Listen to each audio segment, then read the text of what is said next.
the Sector Skill Council on creative media. Nollywood, Kannywood, all of them were there. During those functions, I made a statement about this event today. And I gave some figures which have to be corrected today by the Honorable Minister of Education. 45,000 to be given to Tvet students as stipend monthly. That figure is not correct. But I am appealing to the minister that that figure is doable. In fact, I'm appealing to the minister that our Tvet students should be given the minimum wage. Tvet 1, Tvet 2, Tvet 3. When that news went round, it became viral. A lot of praise for President Bola Ahmed Tinubu. People were saying, now skills are being recognized. Young people are having opportunity. If we give our students just 10,000 in number, 70,000 the minimum wage, monthly is just a bill of 700 million. Annually, 8.4 billion. Honorable Minister, it is doable. Not only that, in 2019, Honorable Minister, I was in Morocco. I was invited by the Kingdom of Morocco. I was rector of Kaduna Polytechnic, and I went round to see their skills development program. The King of Morocco was trying to build a skills training center for IDPs of Maiduguri, victims of the Boko Haram insurgency. We went round. They have about 325 vocational training institutes, each one having specialization. State-of-the-art equipment. If you enter, you will think you are in a topmost university in Southeast Asia. In terms of infrastructure, they are given monthly stipend of 750 dirhams, which is $75,000, which is equivalent to 120,000 naira per month. At the moment, I have 30 Nigerian students that I have sent to Morocco to learn from their own system over there. If our dear president can provide this request of minimum wage to Tibet students to encourage enrollment, even if he suspends the Lagos-Calabar highway, if he suspends the Lagos-Sokoto highway, if the 18 medical simulation labs are suspended, even if all the interventions that are ongoing here in the FCT by Wiki are suspended, but if Mr. President continues to invest into Tibet, I am very sure 2027 is already a concluded election. We are going to win. With skills, Mr. President is sure of a second term, inshallah. With skills, we will take over the Lagos Government House in 2027. I have not mentioned any name, but everybody knows who this is meant for. So skills is an area of investment. Government needs to do more and more. This is the beginning, and I'm very hopeful the skills ecosystem will be transformed in the next coming 6 years so that Nigeria would be like Morocco. Morocco's enrollment has moved from 500,000 in 2019 to close to 2 million. The major source of income for Morocco today is skills export and superphosphate fertilizer. They have no oil, they have no gas. I have been asked to talk about NSQF. So let me move to NSQF. There is supposed to be a PowerPoint, please. Can they help us project the PowerPoint? The Nigerian Skills Qualification Framework represents a transformative approach to education and workforce development designed to bridge the gap, critical gap, between academic learning and workforce and industry requirements. This comprehensive framework establishes standardized pathways for skills recognition, validation, and progression across all sectors of the Nigerian economy. As Nigeria continues to position itself as a leading economy in Africa, the need for a robust qualification system that aligns with both national development goals and international standards has become paramount. This framework serves as the foundation for creating a skilled, adaptable, and globally competitive workforce. The new Tvet initiative of Federal Ministry of Education is being delivered under the Nigerian Skills Qualification Framework, with support from private sector-led sector skill councils, the awarding bodies, the certification authority, NAPTEB, and all other key stakeholders in the skills ecosystem in Nigeria. In fact, we are appealing that all other skills training in Nigeria, in the Ministry of Labor, in the Ministry of Youth Development, in the Ministry of Women Affairs, should be under the NSQF. If you do not do that, you are only issuing certificate of attendance, which is neither recognized by the federal scheme of service nor recognized globally. The second slide is on core components and the structure. Second slide, please. We have 9-level classification, level 1 to 9. Level 1 is equivalent to, in academics, JS. Level 9 is equivalent to a PhD in the academic cycle. But of course, skilled workers earn more than professors across the world in Europe, in Asia, at least 3 times what professors are earning. There's also sectoral integration across all the different sectors of the skill ecosystem. There's also quality assurance. The next slide.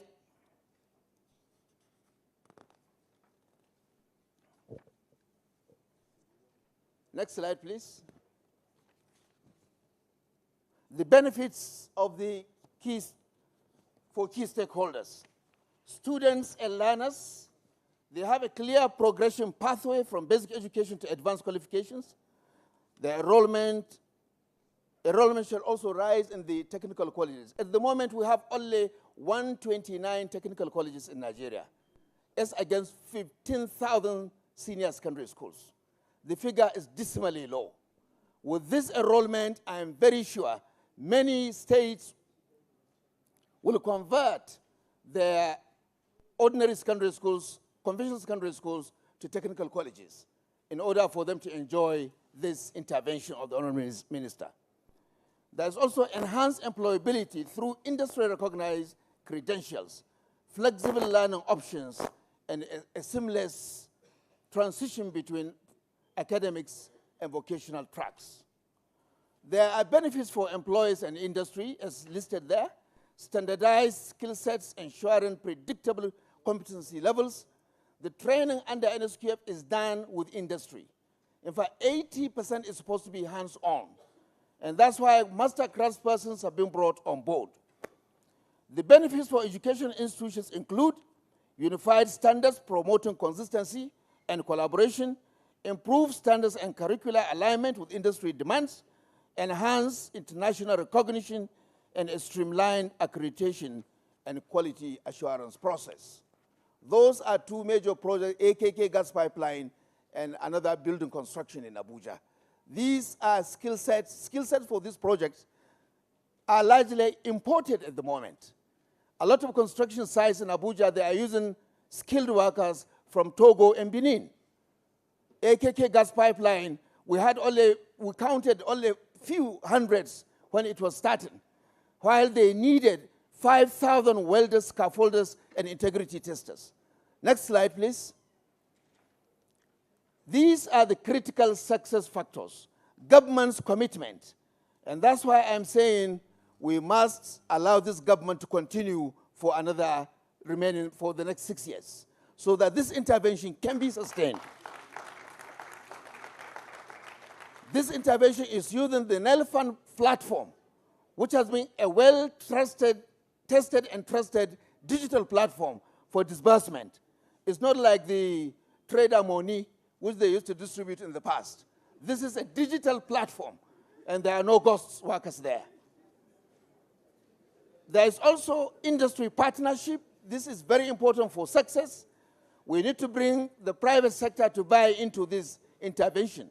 A lot of the training will be done partly in the industry.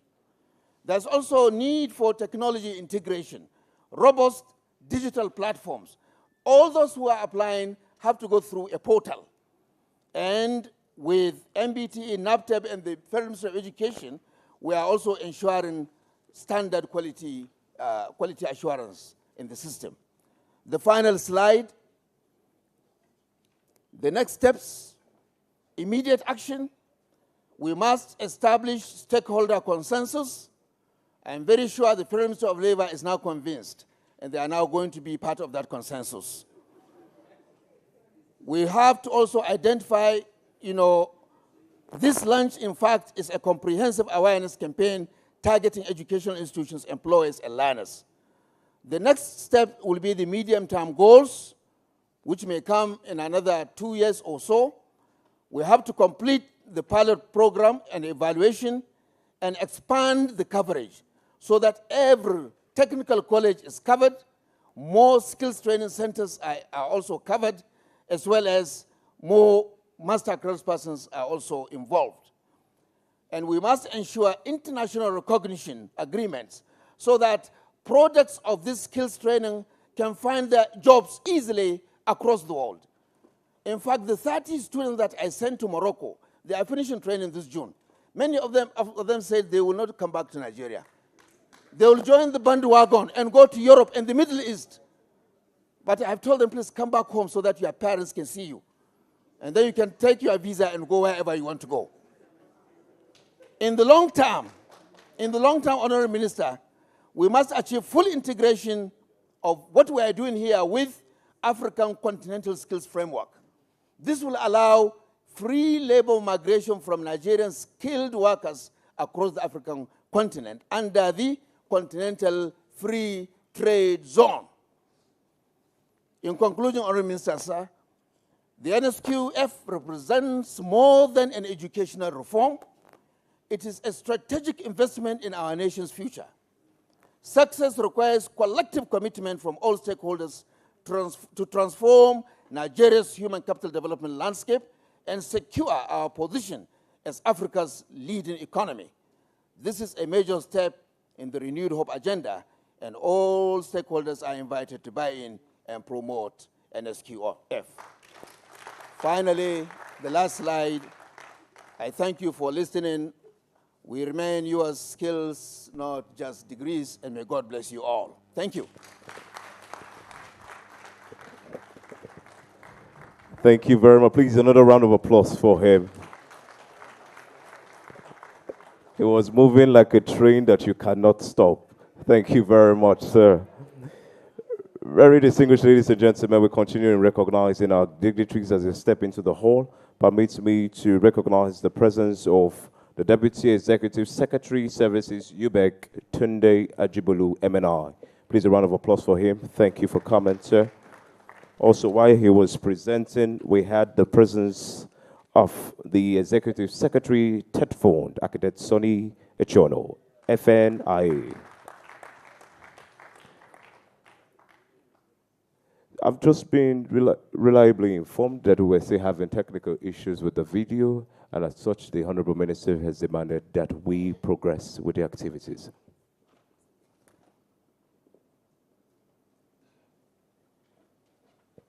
All right. I've just been directed in programs like this. Very distinguished ladies and gentlemen, I would like to invite to the podium at this time the First Lady Missionary in Nigeria, the President's Ladies Mechanic Association of Nigeria, the President, Lady Mechanic Association of Nigeria, Engineer Sandra Agwebo, MFR, for a 1-minute remark. Please, a round of applause for her as she comes up. Please put your hands together for Madam President. Good morning, ladies and gentlemen. Our Honorable Minister for Education. Good morning, sir. All protocol duly observed. My name is Sandra, Engineer Sandra, Doctor in Auto Mechanics, Agwebo, member of the Federal Republic of Nigeria, MFRO, the First Lady Mechanic in Nigeria, the founder of the Lady Mechanic Initiative, the National Treasurer, Amalgamated Union of Motor Mechanics and Technicians of Nigeria, the Vice President, Nigeria Skills Sector Council. Honorable Minister, sir, thank you for this great program. I've been longing to see this kind of thing happen in Nigeria. I've been a mechanic for 40 years. My workshop has been running for 31 years in Lagos State. I've empowered over 6,000 female mechanics in Nigeria in different skills, area of specialty. Today I stand before our Honorable Minister. I had to come here because it's about Tvet. Tvet is the engine room of all nations. As long as the manufacturer of motor vehicles continue to produce cars year in, year out, in different models, we will definitely need the artisans. We need the skilled workers. Today, I had to bring women into the profession because women, we can multitask. We have all it takes to do this. I had to break this yoke, telling women you can do better than you are doing in the kitchen or just bearing children. It does not stop you from being a beautiful woman. It does not stop you from being a wife. It does not stop you from being a mother. You can still be beautiful and be that mechanic with your passions and potentials. Honorable Minister, sir, men have been there from generation to generation, leaving the women aside. I stand before you, sir. This program of Tvet, since lady mechanic can train nationwide, your Honorable Minister, sir, let's bring women. Let's be part of it. Side by side with the men. We respect the men a lot, but the truth is that we pay more attention to details. Your Honorable Minister, sir, lady mechanic has also taken this into the public secondary schools. As I speak to you, I'm in Imo State with a school called Santa Maria. Lady mechanic takes the workshop right into the public school. We're building a workshop there. It is called the Lady Mechanic After School Club. Why did we come to this? We saw that a whole lot of young girls, they run away from science. We started a STEM education, robotic and coding for junior pupils in schools. Lagos have been very successful. Your Honorable Minister, sir, all the lady mechanic initiative needs from you is encouragement, support, and scale up. We've been there. We have proved ourselves. We have done a lot. I've been sponsored by the U.S. government to visit 7 states in America, up to Detroit General Motors. I've been to the White House twice. They took me from Nigeria. I was like a princess, one princess, when I got to Washington, D.C. Because they had to give me escorts to take me from one state to another. Detroit, Pennsylvania, where you have scantily female mechanics. They are not much. They are asking me from Nigeria. In fact, Nigeria is blessed. They're asking me, how are you doing it?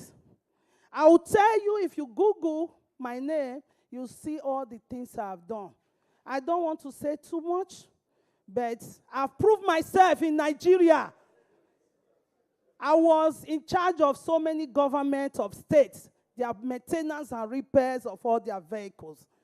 As I speak to you, we do upgrades in different forms, CNG, in all that, paying attention to details because of hazard.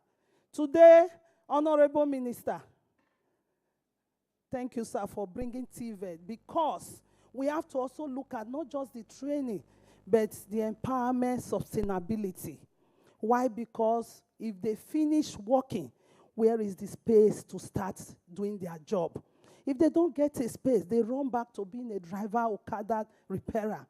If this country loses the focus on Tvet, we are going to have issues, because I know everybody in the room, you like big engine, you like G-Wagon, you like the big cars. Who is going to fix them? Who is going to diagnose? Honorable Minister, sir, I volunteer to be the face of Tvet for Nigeria. Thank you.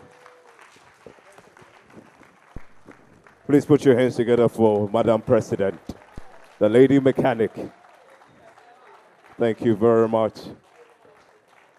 Permit me to also recognize the presence of the Senior Special Assistant to the President on Student Engagement. Please put your hands together for Honorable Sunday Asefon. Thank you very much. And just like the lady mechanic has said, ladies and gentlemen, I told you earlier that I'm not here alone. At this time, I will yield the floor for my co-MC, Mrs. Oti Agatha, to take over. Please, a round of applause for her. She comes to introduce the minister.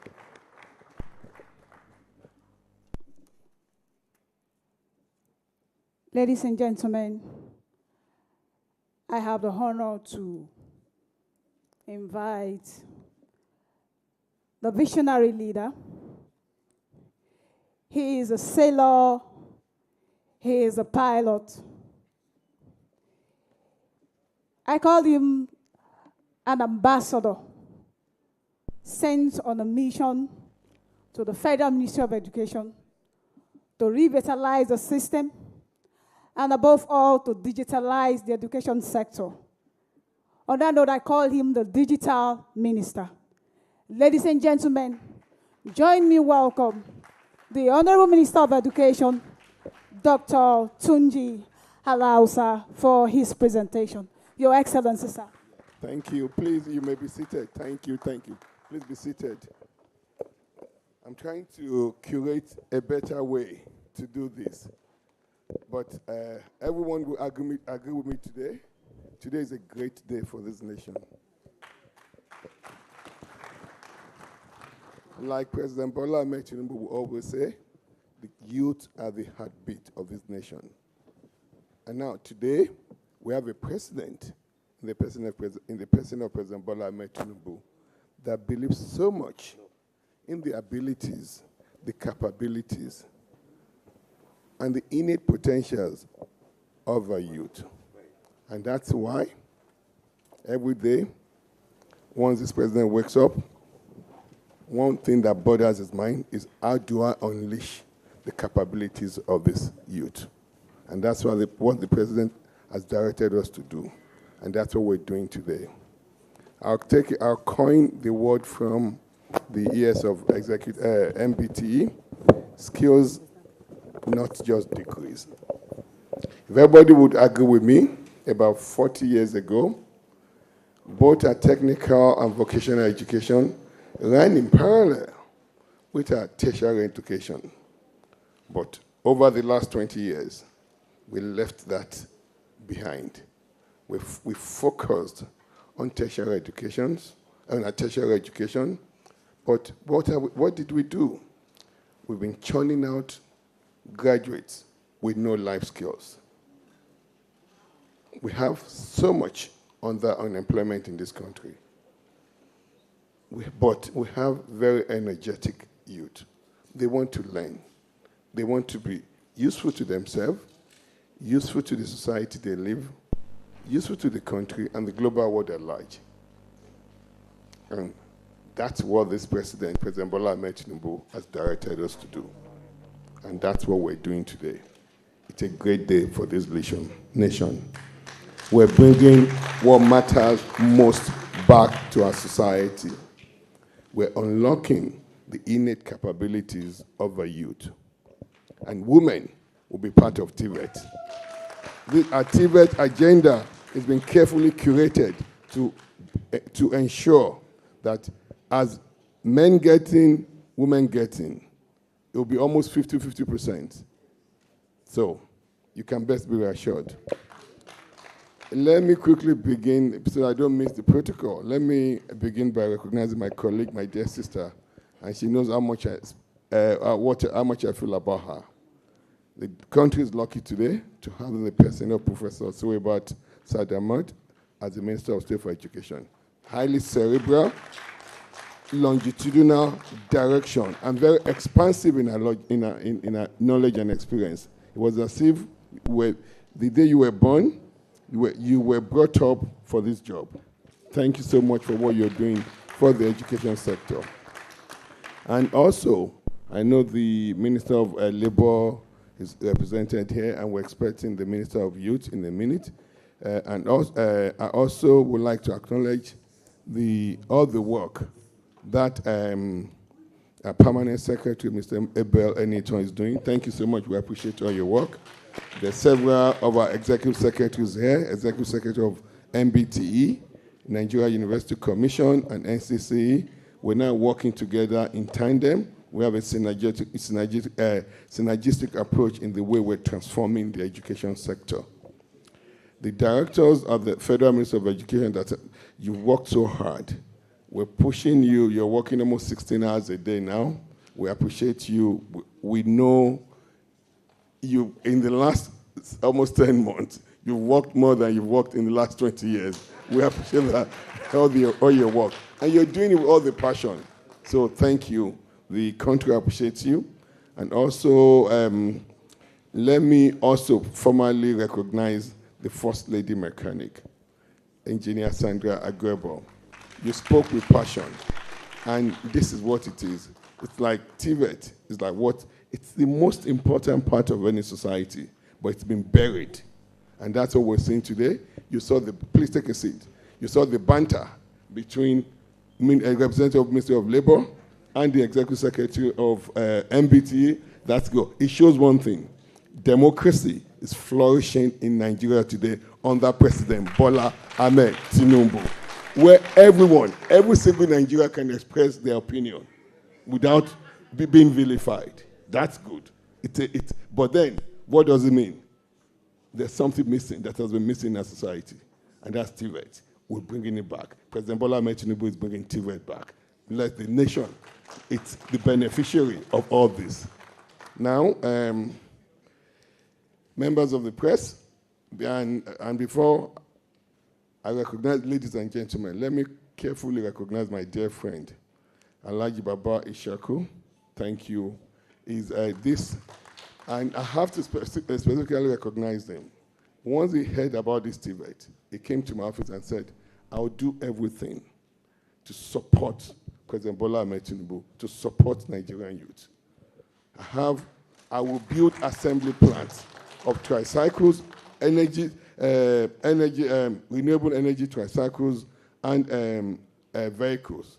And today, he's just come back from China. He will be deploying several manufacturing plants across the country where where candidates will go, they will learn, and they'll get a job. And let me be clear with this agenda. We're not just going to be training people for training's sake. We've carefully done our labor gap analysis. We know what skills and trades are needed in Abuja today, what skills and trades are needed in Kano State today. So we're careful. We're laser focused in the way we'll be training these kids, so that when they leave, they'll get jobs. And we want to replicate what is happening in other countries. Today, a plumber earns more than a doctor in the UK. In America, an electrician earns more than a lawyer. That's what we want as Nigerians, service the world with the skills that the world needs. And no, don't go yet, please. Please keep that slide. And with our current birth rate, in 25 years from now, we will have a population of about 400 million. So we have emerging crisis in our hand. We need to uniquely skill our youth. And that's what we're doing with Tvet. And there's something missing today. We have about 5.2 million people, students, leaving secondary school. Only 1.8 million gets into any of our tertiary institutions, universities, polytechnics, and colleges of education. You have about 3.4 million people, citizens, young men and women, being dropped on a yearly basis. Where are they going? And those are the people We see you, we hear you, we're bringing opportunity to you from today. This is a huge demographic gain for the country, and that's what we're tapping in today. Next slide. And that's why we're very clear with this. We knew where we're going with this. We came up with clear 6 high priority areas as part of our Nigeria Education Sector Renewal Initiative. The first one is Tvet. That's where we're at today. We also have an expansive agenda. STEM with 2 M. Science, technology, engineering, mathematics, and medical sciences. We're moving with full speed on our strategies on our out-of-school children to reduce these numbers and give them opportunities. Then the 4th one, a girl child education. We have a luminary program that we've launched, and we have several things we're implementing. We've gone far policy stages, and we're seeing early results. Data and digitalization is a big part of our education transformation. Of course, as well, quality assurance. But let's go to where we're here today. Next slide. We've carefully curated the skills. You know, before we came, there are about 100 and something skill sets. That's so unwieldy. It's unmanageable. So we sat down for the last 6 or 7 months. We worked so hard to carefully to connect the missing skills and what the market needs. We've done labor gap analysis. We know what we need. So we've limited the skills that we'll be training people on into these 7 categories. Construction and infrastructures, you can see all the components there. Digital and media skills, you can see all the components there. Technical and automobile skills, you can see all the components of what we were doing. Specialized technical skills, you can see refrigeration and air conditioning, plumbing and pipe fitting, woodwork, carpentry, and joinery. Renewable energy, we have to look at what we need now and into the future. You can see what we're doing. The president is big on CNG, energy transition, reducing our carbon footprint. And that's why we have so many CNG plants being built now. And we also have cars being retrofitted to use CNG. And that gives you almost 80% reduction in the cost when you compare it to cost of PMS or diesel. We have clear skills. We're going to be training young Nigerians on agriculture and livestock, and as well as creative skills. And if you look at all these 7 areas, we've carefully curated them so that there are lots of these areas that women will feed into. Let me just talk about beekeeping. There's several areas in the northern part of the country that if you do that, you're making so much money. The Vice President told me, the Minister of Agri told me just recently about wheat farming. If you cultivate an acreage of wheat today, you make net profit of almost 3 million naira per acre. If you have 100 acres, you can figure that out. If you have 1,000 hectares, you can figure that out. That's almost 3 billion in profit a year. What job can be better? Our young kids, with all due respect, we have our tertiary institutions, but go get life skills. That's what will change the world. We're not reinventing anything today. Let's look at countries that have done this. Germany built its economy on technical and vocational skills. 500 years after, they're still the leading industrial power in Europe. Look at what South Korea did. Let me tell you a data that somebody just quoted, that this clear data that I got a few days, just last week. In 1950, I think 1970, the GDP of Nigeria was about $150 per capita. That was the same GDP of South Korea. Today, GDP of Nigeria is just $1,600 per capita. Guess what the GDP of South Korea is? $36,000 per capita. What did they do?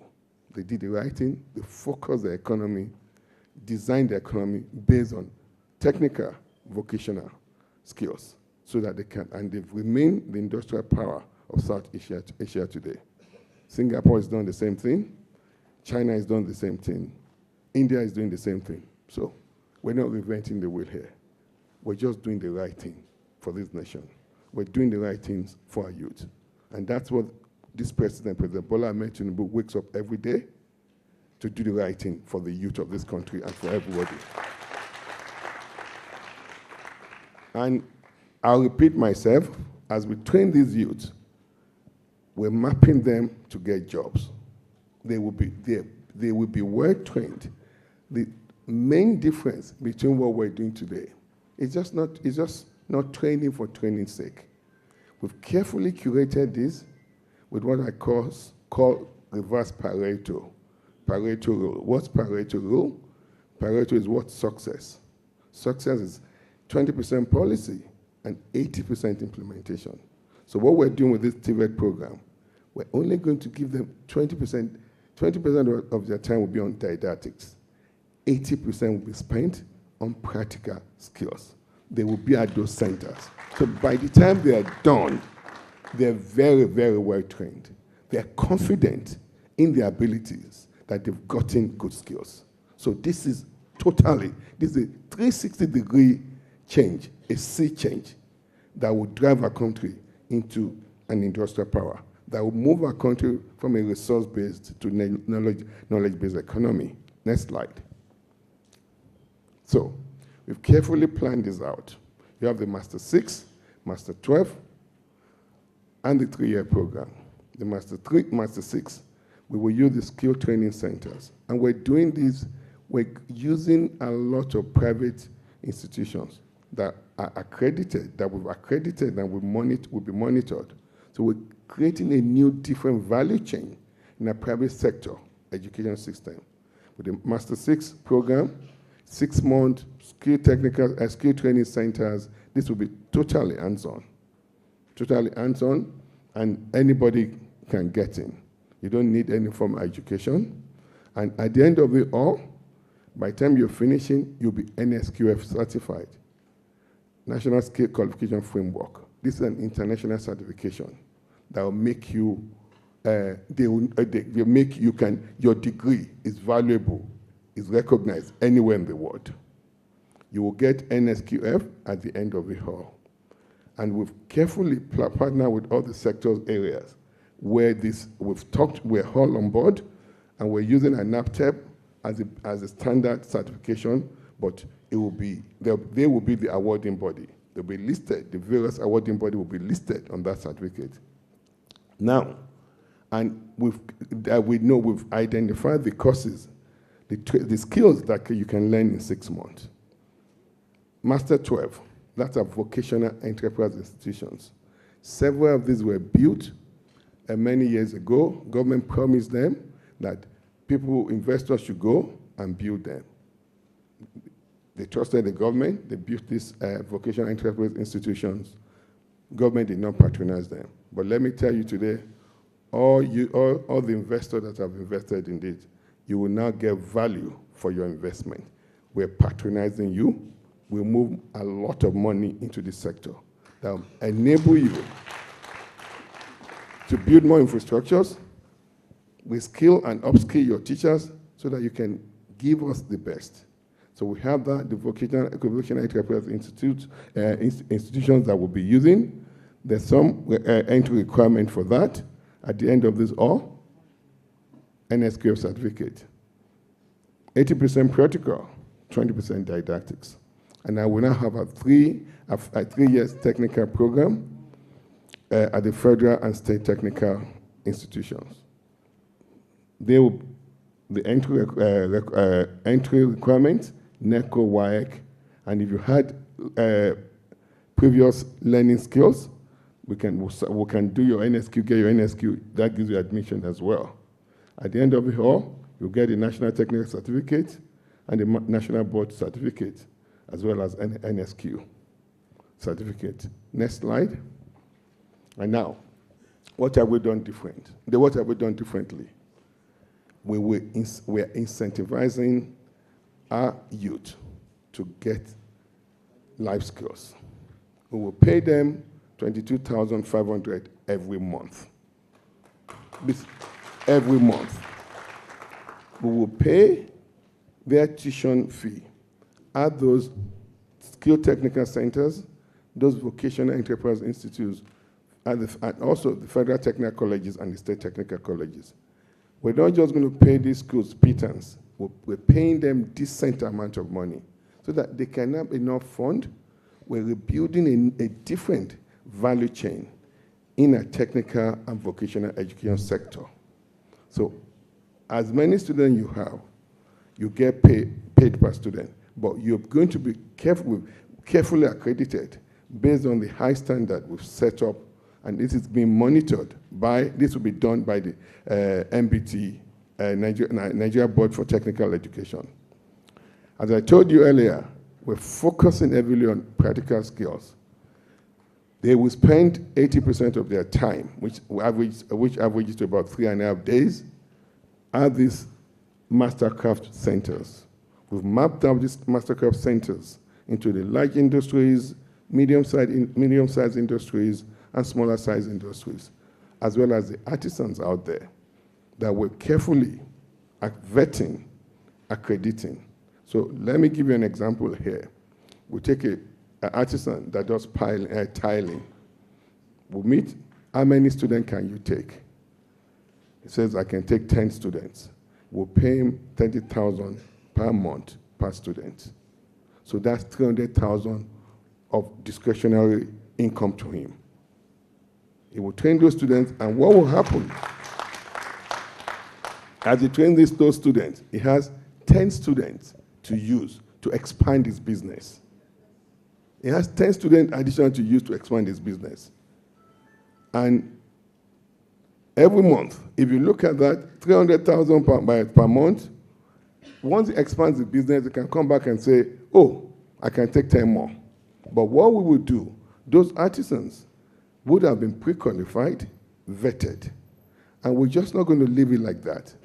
We're actually finalizing that, all the processes to hire 774 PMOs, project monitoring officers, that will go and ensure that students are there. And we're also using technology to geofence that they're there. So you can't cheat this. Every student that gets admitted, we will use their NIN. So we're using technology to prevent any fraud here. And now, as those students are finishing, and the president of the First Mechanic of Nigeria said, oh, she was worried, legitimate concern that what are they going to do? We're going to give them entrepreneurial grant in different ways. We will give them starter pack. MBT and some of our industry partners, we've sat together. The starter pack, what an electrician needs to work, what a plumber needs to work, that starter pack is there. I wish we could demonstrate those starter pack. They will get, each of them will get starter pack based on their skills and trade that we've trained them on. And those other ones, if they want to do their own business, we'll give them entrepreneurial grant. And now guess what? As we're discussing this plan with the President Bola Ahmed Tinubu, that has so much belief in the youth of this country. So we got to entrepreneurial grant. The President said, what about if they need more money? I said, oh. He said, go talk to the Bank of Industry CEO and discuss how he can do a hard-on low credit for them. So as they're going, we want to create entrepreneurs out of these children.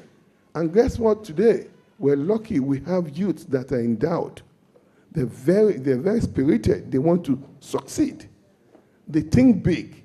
So as a government, what President Bola Ahmed Tinubu government is doing is to give them everything they need to explode in their abilities. So they will get top-up credit as well. So this has been carefully created. We'll be training these youth to give them the skills to go work for people, and the ones that can work for themselves, we're going to support them through the entire process. And what we've done here for easy deployment, we've leveraged NEF Fund. The NEF Fund already has existing technology that works. They've been paying students monthly stipend. They've been paying universities. So NEF Fund will help us. They're going to demonstrate what they've done to us in terms of the portal during the course of this morning. We're using NEF Fund platform to pay them, to pay the students, pay the schools, and pay the MasterCard persons as well as the artisans. Next slide. Next slide, please. Is that it? Okay. Okay, that's it. So this is real. Today, this portal to admit students will open. And let me address what the MBT ES is saying. You said 46,000, and you came here and apologized. We're going to be training more than 46,000. So there's nothing for you to apologize. We'll be training hundreds of thousands. We have a president, President Bola Ahmed Tinubu, that believes so much in the future and destiny of this country. And more importantly, our youth. President has given up a lot of money to do this. And we're mobilizing every resources to do it. And if we finish that money, we'll go back to President. I can tell you, President will give us more. So we're not limited. We're going to be training hundreds of thousands. So Nigerian youth, why Tvet? Today is your day. This portal will open today. Go there, go apply, and start getting meaningful life skills. I congratulate the youth, and let me particularly thank our president, President Bola Ahmed Tinubu, for changing the destiny of Nigeria forever, putting this country on the path of sustainability. Thank you so much. I believe we can give the Honorable Minister a standing ovation and a round of applause for Mr. President's commitment. Please, a round of applause for the President and Commander-in-Chief.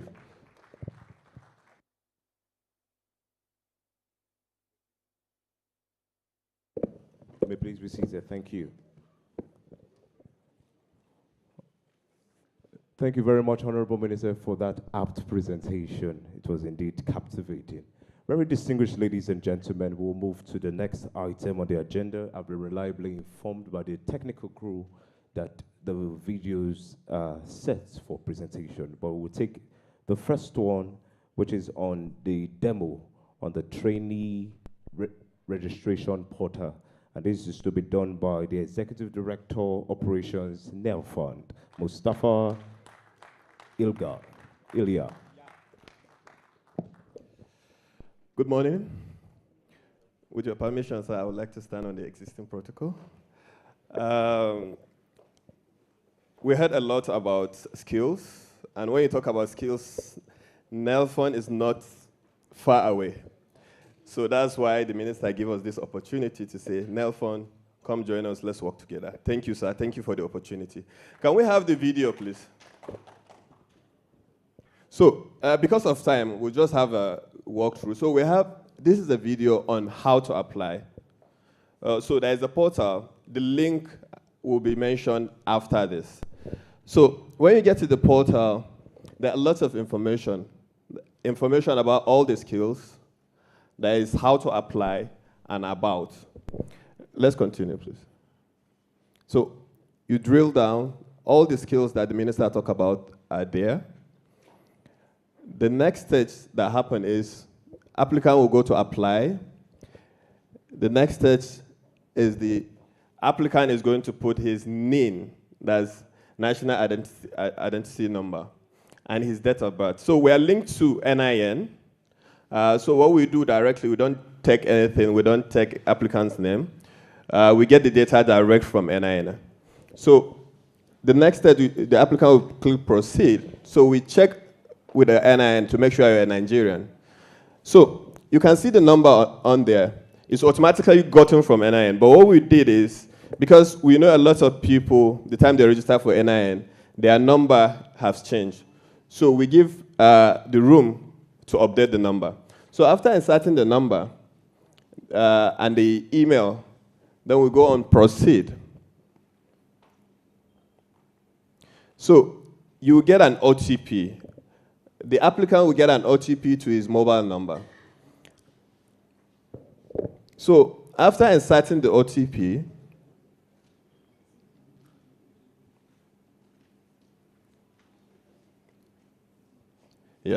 so we verify that the OTP is genuine. Next stage is creating a password.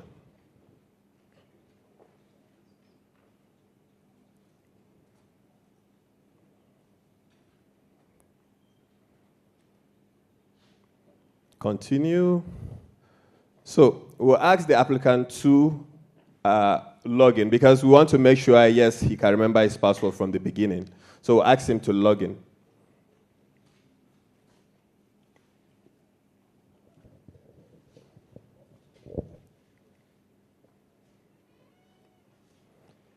So as you can see, there's some data that are blurry there. Those are the names we got from NIN. We don't ask for the applicant to put his name on the system. We automatically get it from NIN because we don't want someone to use someone's NIN to register on the system. We want to make sure that the right person is the one applying. So the next stage is we ask for BVN and account. The minister spoke about getting stipends, which is the upkeep monthly. So while we collect the account number and the BVN is, we want to match the account and the BVN to make sure the names tally. And we take the same name and match it with the NIN. So that means someone cannot put another person's account number for security purposes. Next. So we ask the applicant what kind of skills he likes to learn. Is it the SCC, which is the skill center, which is it vocational skills, which is the VEIs? The STC is a 6-month program, while the VEI is a 1-year program. Down you can see selection of skills. So the applicant will select the skills that he wants to learn. So here is a review page. The applicant is going to review all the information given and submit. So after then he will see pending, but there is no center assigned to that applicant. So the center will be assigned after review. So there is something that is not here. When you entered for the VEI, what we ask for you if you have done any certification, you have a diploma in any program, because the VEI is mostly for an experienced person. So I think for now is a thank you.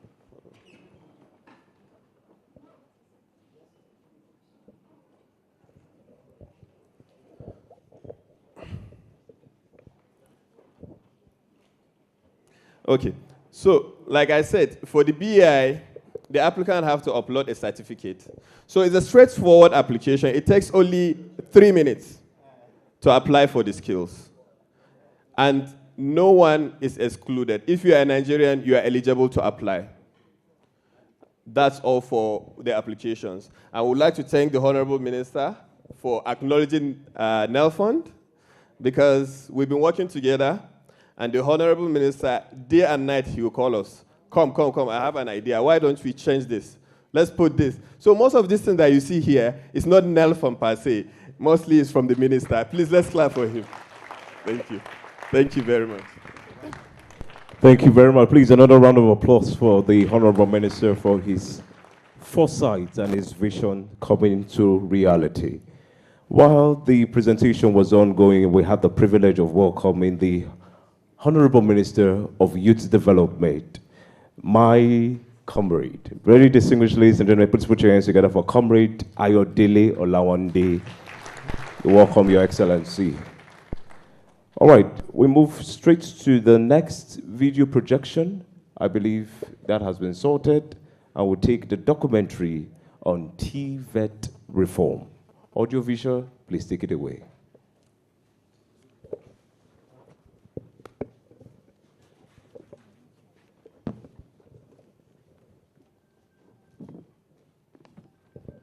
While they are prepping that up, I'll just crave the indulgence of members of the media. Please get set for the question and answer session. The Honorable Minister has kindly obliged that we'll take some questions. So when we get to that segment, by the show of hands, you recognize yourself, the media organization you write or report for, and then we'll move straight to the question. Is the media ready? Thank you. Has one of the youngest populations in the world, with over 70% of its 220 million citizens under 30. Yet, youth unemployment nears 40% and millions struggle to find work. Each year, 5.2 million young Nigerians finish secondary school, but only 1.8 million enter university, and even fewer find jobs after graduation. To address this crisis, the government of Nigeria has prioritized revitalizing technical and vocational education and training, Tvet. Technical, vocational education and training is an answer to this high level of unemployment and underemployment that we have in our country today. The Tvet initiative aims to equip 5 million youths with practical, industry-relevant skills linked to real opportunities. Across the country, many have already turned to vocational paths, learning trades, building businesses, and transforming their futures. Their success stories show what's possible when young Nigerians are empowered with the right skills.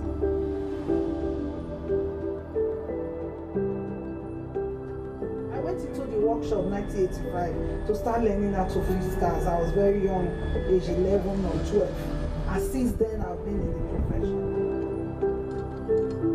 We are the one that started Benin Technical College, one of the people that started Benin Technical College in the 80s. I studied architecture, and one of the things I inquired about when I just finished school was how I could put my skills to practice. I got a job in a furniture company. Jonathan and myself started to question why only the foreign-led companies were actually providing the kind of quality that you see abroad, here in Nigeria.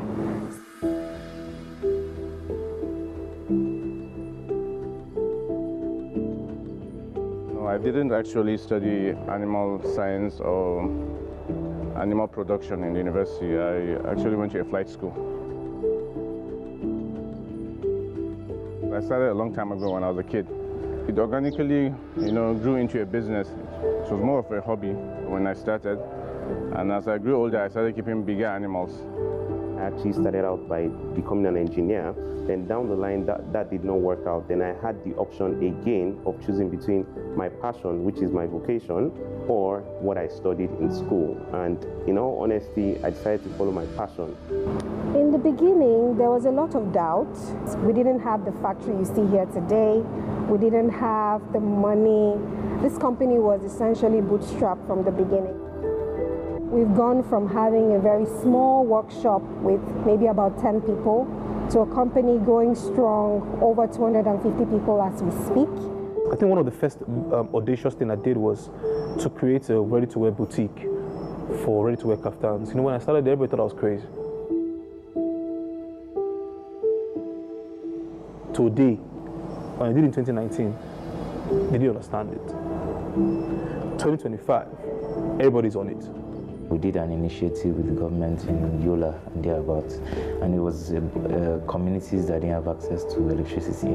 So what we did was we built a solar kiosk. I mean, it's a small thing, but it definitely goes far, because the thing that we noticed was most of the communities, the houses don't have lights, so they have to take their phones to far distances just to charge them. So because of that, we built this solar kiosk to accommodate that. And also, there was a training on at the same time for about 250 students, a vocational training to show them how to install solar systems. So instead of just training them and then leaving them to go by their way, we thought of at least creating a business around it. So at least for them to start off, some of them.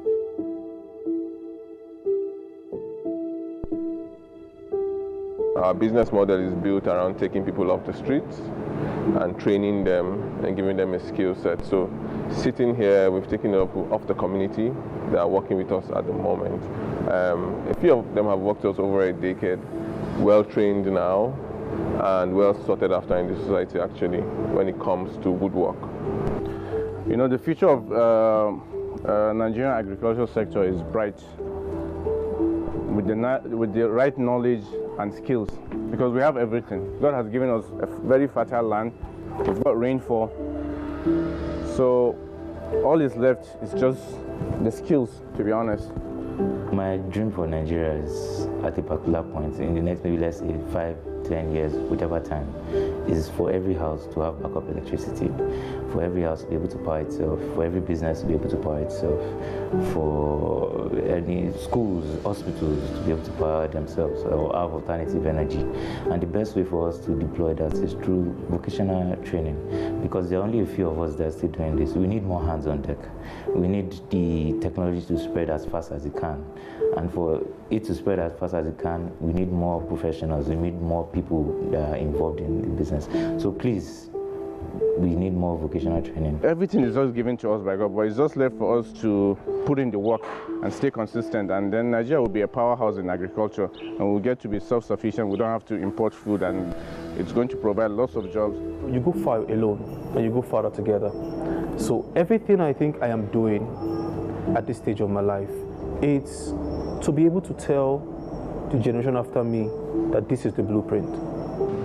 When I started out, I came into the industry with a drive and a passion for excellence, craftsmanship, and just showing what the possibilities and the talents that we have. However, when I started on the journey, I realized that it was much more than that. The skills, the craftsmen have to be empowered, trained, invested in. And it now became more of a journey of building people. And that's what it has been.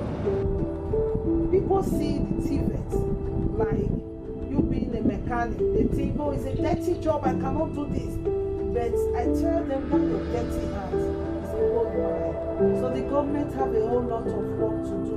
But we are always there to support the government to do more, because we need to scale up. This is a nation answer to underemployment and unemployment.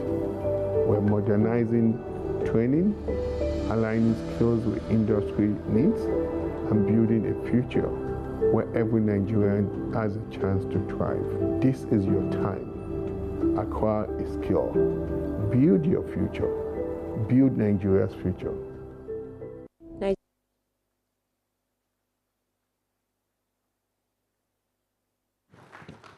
Indeed, build your future, build Nigeria's future. Please, a round of applause for the Federal Ministry of Education.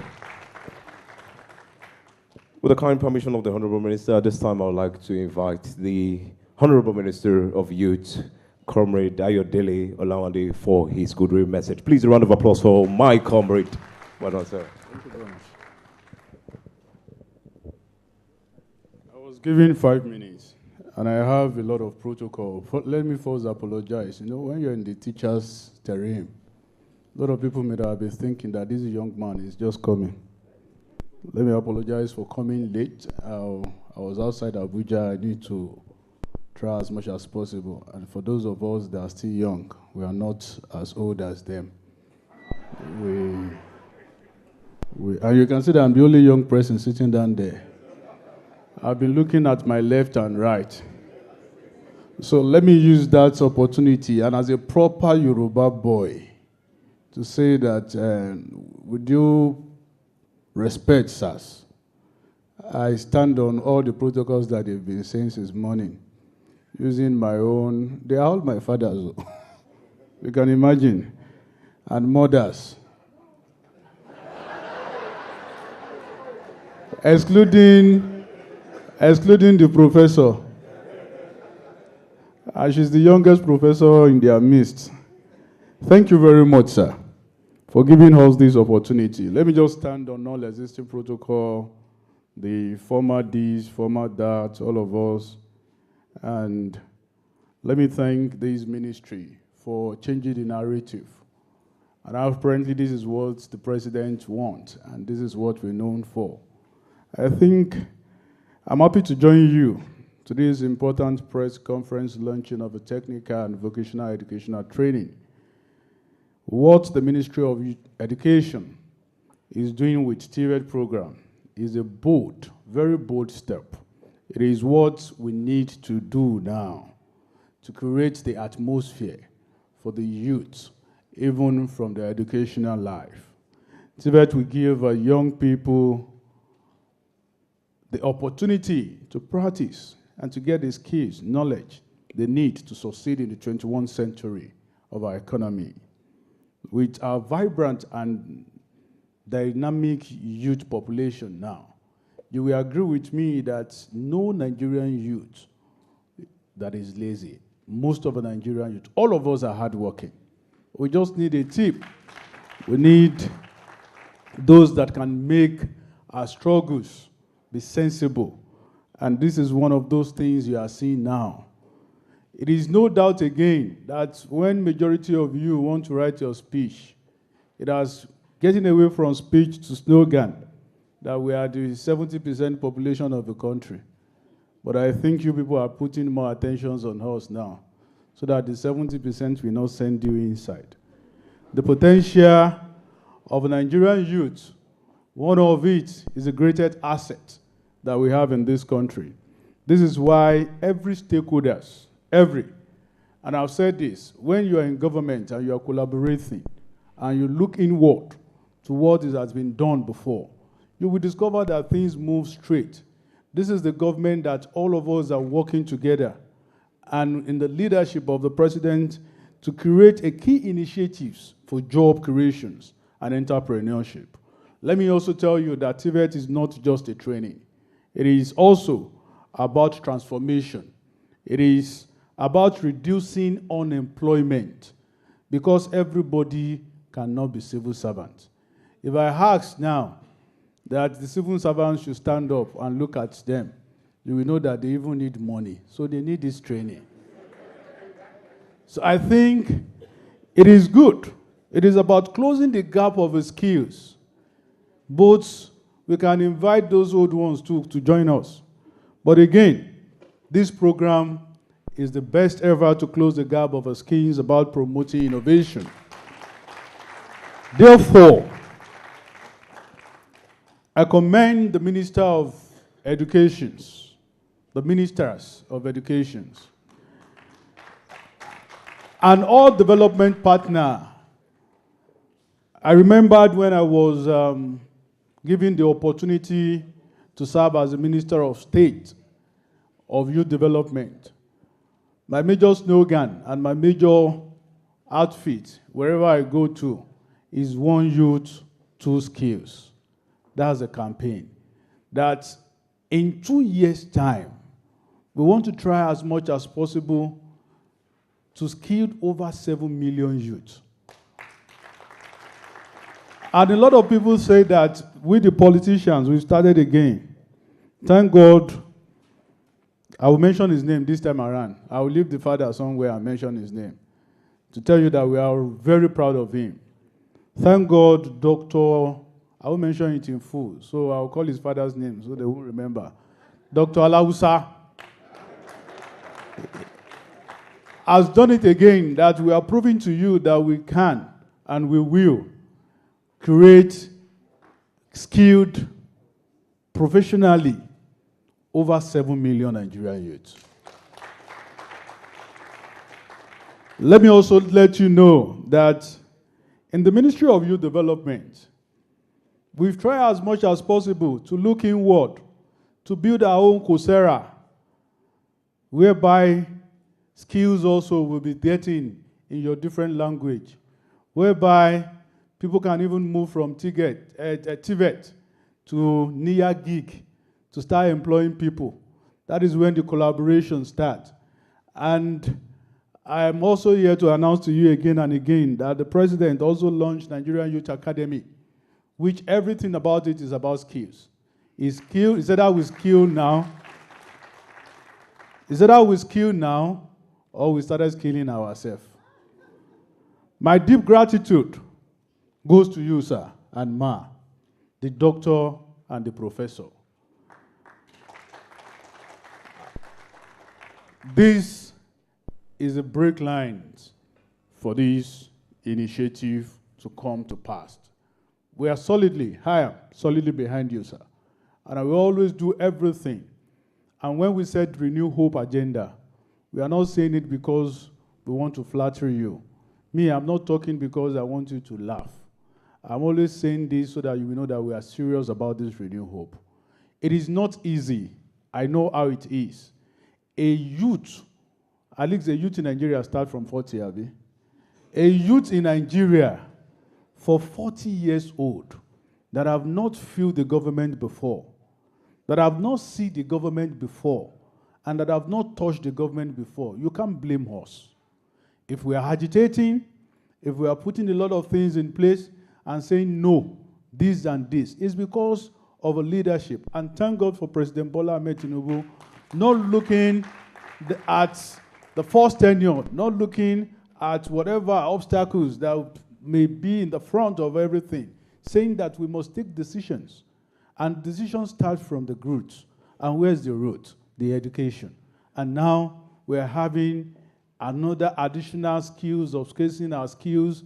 Those that have not have, are having, will have, and those that have before will upscale. I thank you very much for believing, and I thank you very much to tell you that I'm thanking you for believing in the Renew Hope agenda, and we are set to renew your hope and make sure that Nigeria gets back in track. Thank you, and God bless you. I believe the applause can be a bit louder for the Honorable Minister of Youth Development. Thank you very much, Your Excellency. With that said, ladies and gentlemen, we'll move to the question and answer session. The Honorable Minister of Education has graciously approved that we take 4 questions, and we'll take those 4 questions in the immediate. At the show of hands, 1, the gentleman on purple, the lady 2, the lady on glasses 3, and the gentleman at the back 4. So please, the gentleman on purple over there, just behind the camera stand. You state your name for record purpose, the media organization you report for, and straight to the question. Thank you.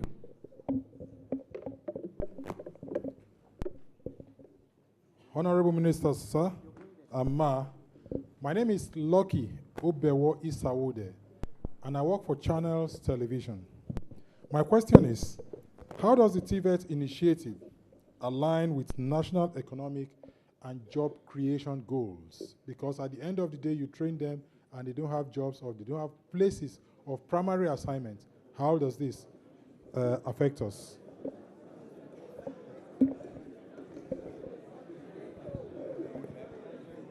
The other lady, please.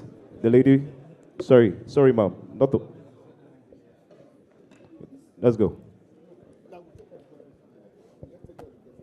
Honorable Minister, sir, my name is Fumilayo Adeyemi, and I write for the News Agency of Nigeria. Sir, in the course of this deliberation this morning, we are now having, like, to me, a conflicting figure.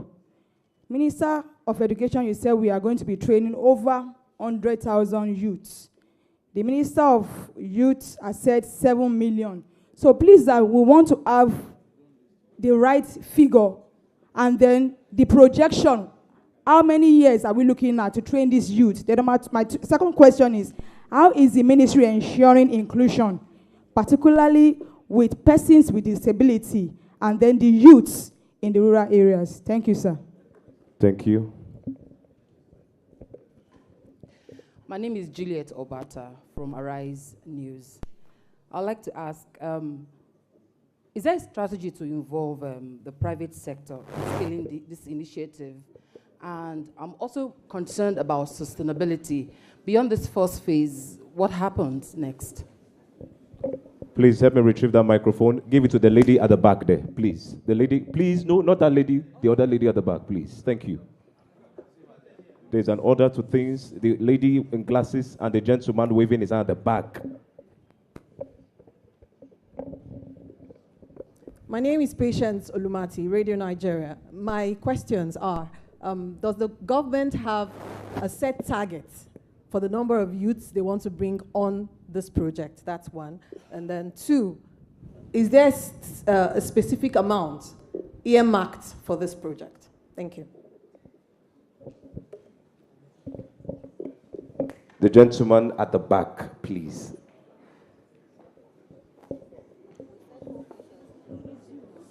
The man standing there. Yeah, good afternoon, everyone. All protocols duly observed. My name is Moses Alalade, and I represent National Association of University Students. I am a green skills advocate, and my question is about how this initiative can really reach students in the last mile community, rural area. There are a lot of last mile communities that they don't even have access to phones. So what are the process in place for us to ensure that they are not marginalized? Thank you very much. Thank you. That will be all for now. The Honorable Minister will respond to those questions. Thank you. Thank you. Very excellent questions, and I'm very happy that shows the level of engagement and the test for us to move this country forward collectively. There are 5 questions here.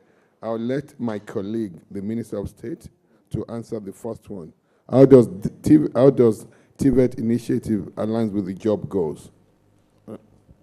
Thank you very much for asking that question. I think in the presentation of the minister, he mentioned the plan we have for these youths after the training. Part of what he mentioned was the fact that the youths will not only be trained, but a startup pack is ready for them. And also, arrangement has been made to ensure that they are able to get a single-digit loan so that they can not only be employed, but they are themselves employer of labor. So at least it aligns. We have a continuity plan after the training. What else? They are able to actually practice what they've been subjected to. Thank you. Thank you. I believe that answers the first question. Now, to answer the other lady, you said something about conflicting figures. There are no conflicts there. There are no figures conflicting here. The Minister of Youth said we'll get to training 7 million youths. That's not going to happen today. Tvet has been neglected for decades. Today, we're opening the portal. We will take as many people. The President has given us a lot of money, but then please listen to what the President says all the time. It's sustainability. This is not a program that will close in 1 year. We've carefully designed it and put sustainability into it. So we'll start today. It's ongoing. For the skill training centers, there are 2 admissions a year. I think the first student will start in August. We're meant to start in May, but by next year, they'll be starting in May. And the second cohort will take in September. For the vocational enterprise institution, it's one-time admission.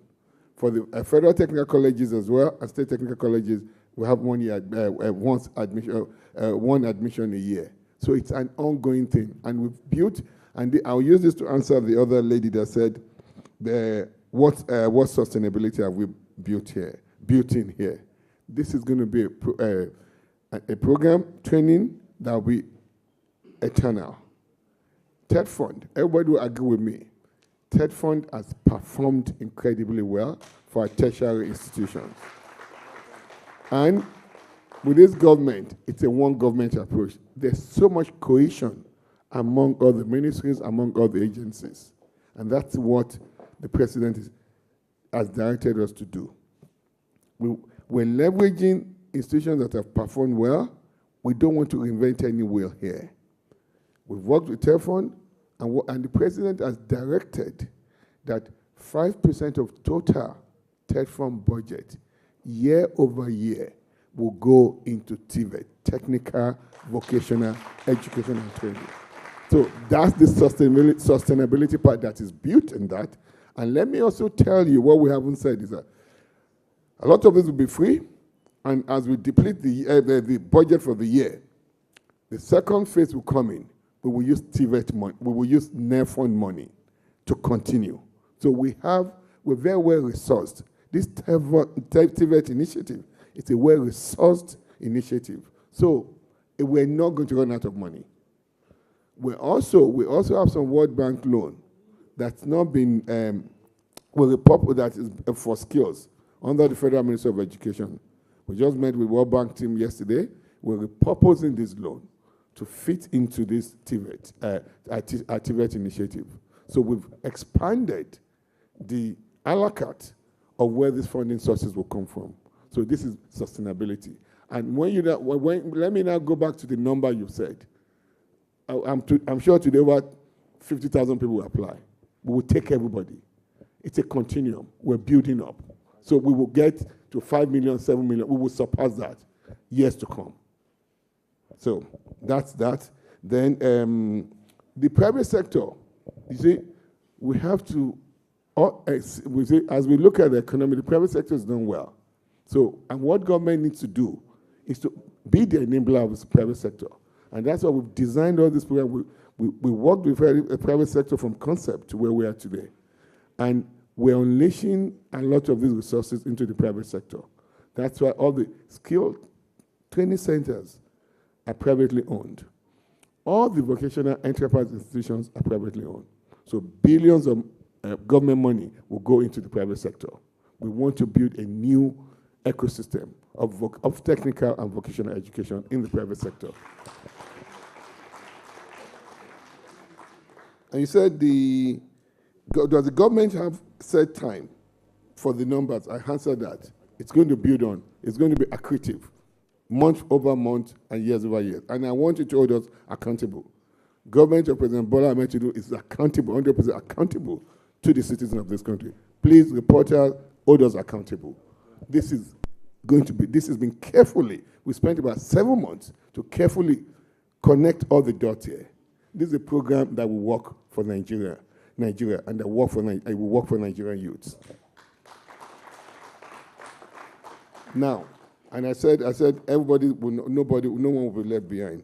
You said something about the people in the rural community that don't have a phone, that don't have emails, and even as we're talking at the NEFOND Operation Director, Mustafa was presenting, he said phone and emails, and the Minister of State whispered to me and said, what about people that don't have emails? No, they don't need both, their phone.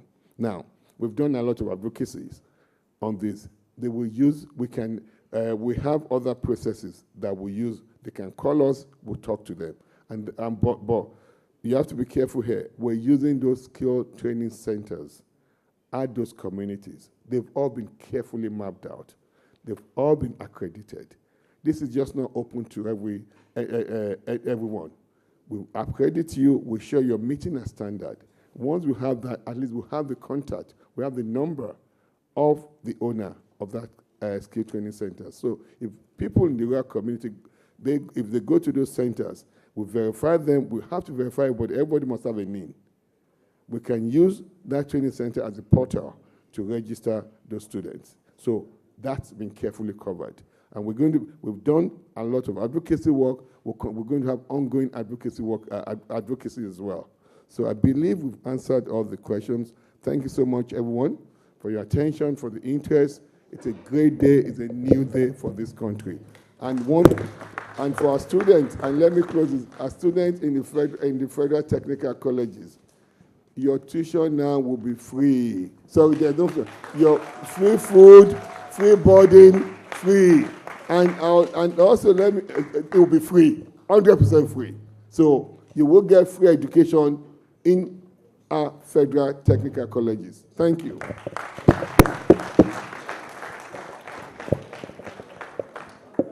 Thank you very much, the Honorable Minister. Sorry, including states, all federal and state technical colleges that will have free education, free food, free boarding.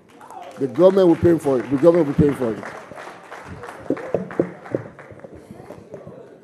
Thank you very much, Your Excellency, the Honorable Minister of Education.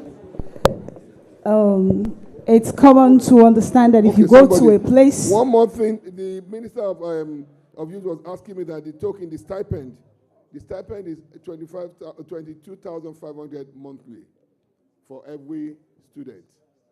Yeah, the monthly stipend. He wanted me to address that. Thank you.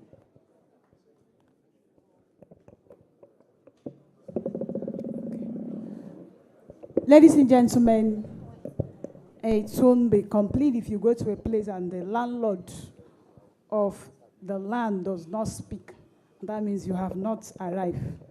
So at this juncture, to give us a vote of thanks, I want to invite the landlord of the Ministry of Education, the engine room, the administrative backbone, the permanent secretary, Federal Ministry of Education, Mr. Abel Omuluiwa Enito.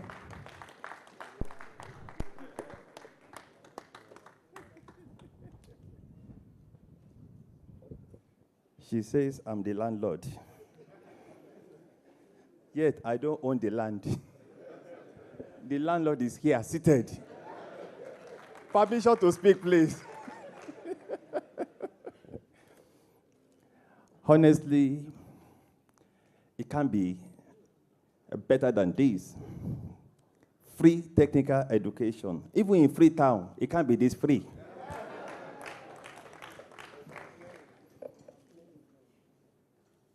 I thought it was a dream. That reminds me of a dream I had several years back.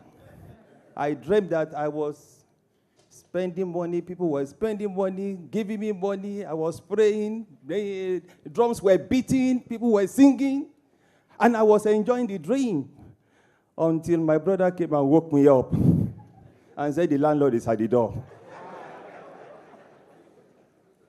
So, but this particular dream has become a reality. And for that, our able and youth-loving president, President Bola Ahmed Tinubu, GCFR, deserves a round of applause. So, it was Cicero, a Roman philosopher, orator, and statesman, 106 to 43 BC. He was the one that said gratitude is not only the greatest of virtues, but the parent of all the others. On that note, I want to say good morning to everyone, good afternoon to everyone here. And I would respectfully crave the indulgence of our able and dynamic, vibrant, diligent, resourceful, Honorable Minister of Education, and his co-pilot, the delectable, amazingly talented Professor Amamangida.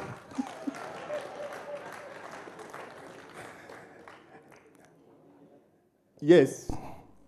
So it is both, I want to crave their indulgence to uphold, adopt, embrace, and recognize the existing protocol that has been established here. So, for me, it is an honor and a privilege to stand before you today as we conclude this wonderful event. On behalf of the Federal Ministry of Education, I extend our sincere appreciation to all who joined us for this important national press conference on the Technical and Vocational Education and Training Initiative. We are especially grateful to the Honorable Minister of Education and the Honorable Minister of State for Education. Their combo, their combination is perfect, amazingly impactful, and greatly inspirational. The two of them blend very well, and we are inspired to copy that example. I'm looking for a female partner to work with.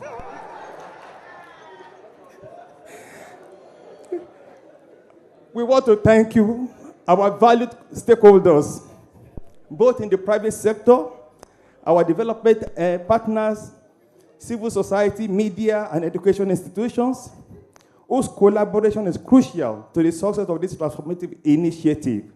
Your presence here today underscores our shared commitment to equipping Nigerian youth with the skills for sustainable livelihoods. And let me quickly say something. I look through the skills by sector, and I see that even the names we call these skills, the names have changed. In our growing up days, we call them mechanics. But now, they are called automobile mechanics. In our growing up days, we call them tailor. But now, they are fashion designers. In our growing up days, we call them Voca. But now they are vulcanizing and tire repairers. And in our growing up days, we call them carpenter. But now they are called furniture making and upholstery. Beautiful names for these skills will attract the youth, no doubt. So we are happy that the nomenclature has changed and it's now added, funding has been added to it. Definitely, I see the youth embracing this idea in their numbers. So, special appreciation goes to the dedicated ministry, teams, and technical contributors whose efforts have brought this vision to life. Your dedication is truly commendable.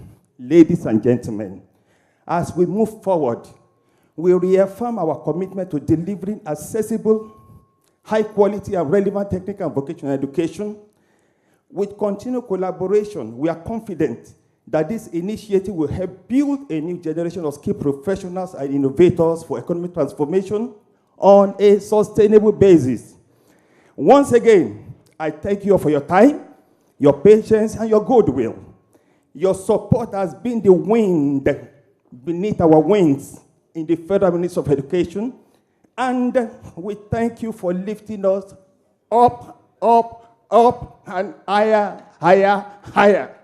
On this note, I want to thank you for your time, and I believe that together we can make this nation great again. The renewed hope agenda of our Mr. President is working. On that note, I thank everyone. As I go back to my seat, I thank you, I thank you, I thank you, I thank you, I thank you. You're not applauding me. I thank you, I thank you. Thank you very much, the Permanent Secretary, who sounded so poetic. And so it's entertaining. A round of applause for the Permanent Secretary. Ladies and gentlemen, we're gradually rounding up. Permitted to call the order of photograph. We're taking the group photograph, the members of the responsibility table first, followed by all commissioners and executive secretary. Members of the responsibility table, please.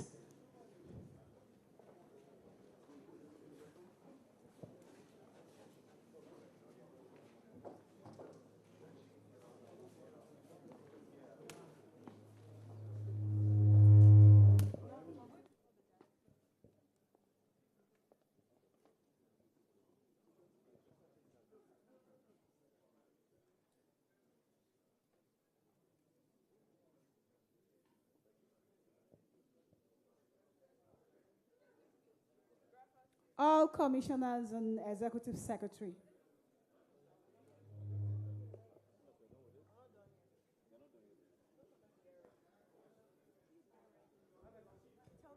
All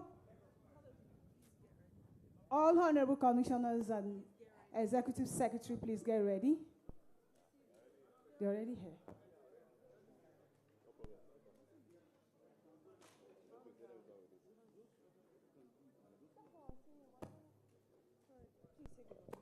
All right, while those on the responsibility table can take their seats, we'll have the Honorable Minister still stand by. The Honorable Commissioners and the Minister, please, will you take your photo ops now? The Honorable Commissioners, please, the Minister is standing. Let's have those pictures quickly, sir. Your Excellency, sir.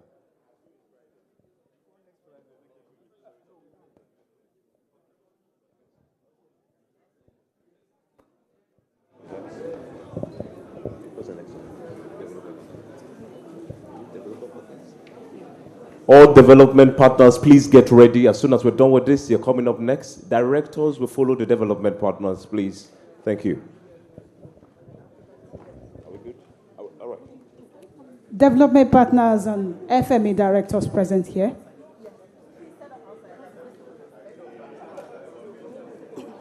There's an order to it. For the committee, the Tvet initiative. All right, development partners, quickly, we have this, after which we have directors in the ministry, which will be followed by head of agencies and parastatals. Thank you. Please get ready. Please get ready. Thank you. Directors, can we have you up with the Honorable Minister? Directors on the Ministry of Education. Please, head of agency, parastatals, please get ready after the directors. Thank you very much.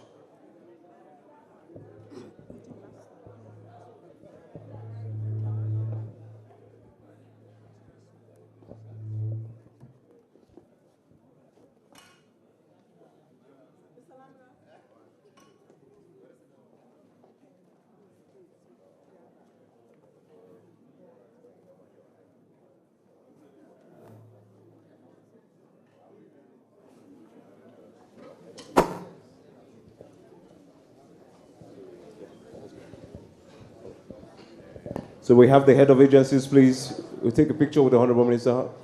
Honorable Minister, you please pardon us today. We're going to be having other pictures with you.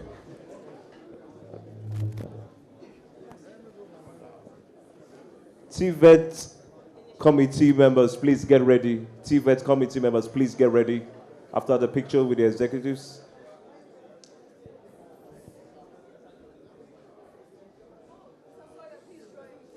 Mr. Sawyer, please join.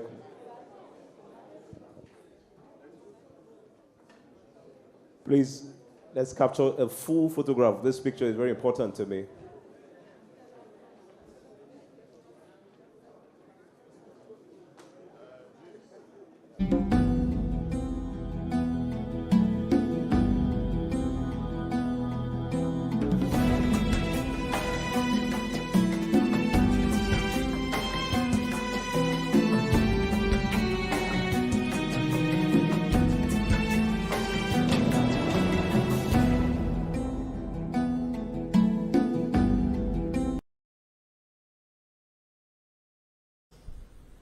At the heat of the global financial crisis in 2018, in 2008, he was an African member in the 10-member technical committee set up by the United Nations to design the agenda for reforming the international monetary and financial system.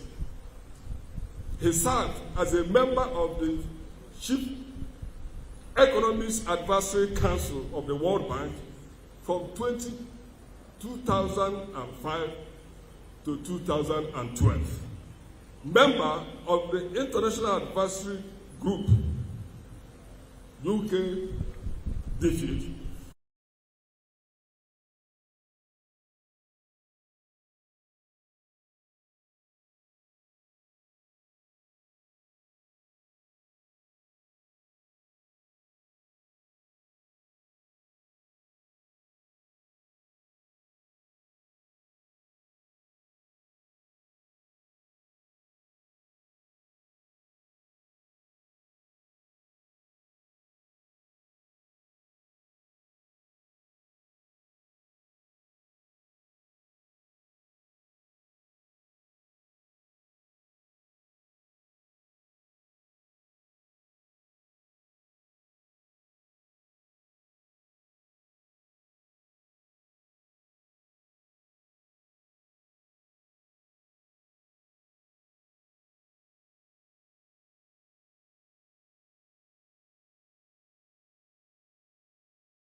Furthermore, at the federal government of Nigeria level, Professor Chukwuma Soludo served as economic advisor to President Obasanjo. He was the CEO and Chief Executive of the National Planning Commission, Chairman and Governor of Central Bank of Nigeria, chairman of the board of the Nigerian Security Printing and Minting PLC, founder and founding chairman of the African Finance Corporation, and chairman or member of over 25 technical committees at the federal government. Equally, then President Buhari appointed the great scholar and consultant you are looking at, Professor Soludo, as a member of the Presidential Economic Advisory Council. For his distinguished public service, Professor Chukwuma Soludo was awarded the third highest national order of Commander of the Order of the Federal Republic, CFR, in 2006, and has in his possession over 200 other national and international awards, including being the triple winner of the African and Global Best Central Bank Governor in 2005, 2006, and 2007 by the London Financial Times, Euro Money, and so on. In recognition of his transformation of the Nigerian banking and financial system, we can all remember that. This is alma mater, the University of Nigeria, Nsukka, at its 44th Founders' Day in 2004, honored Professor Soludo as the most distinguished alumnus of the university.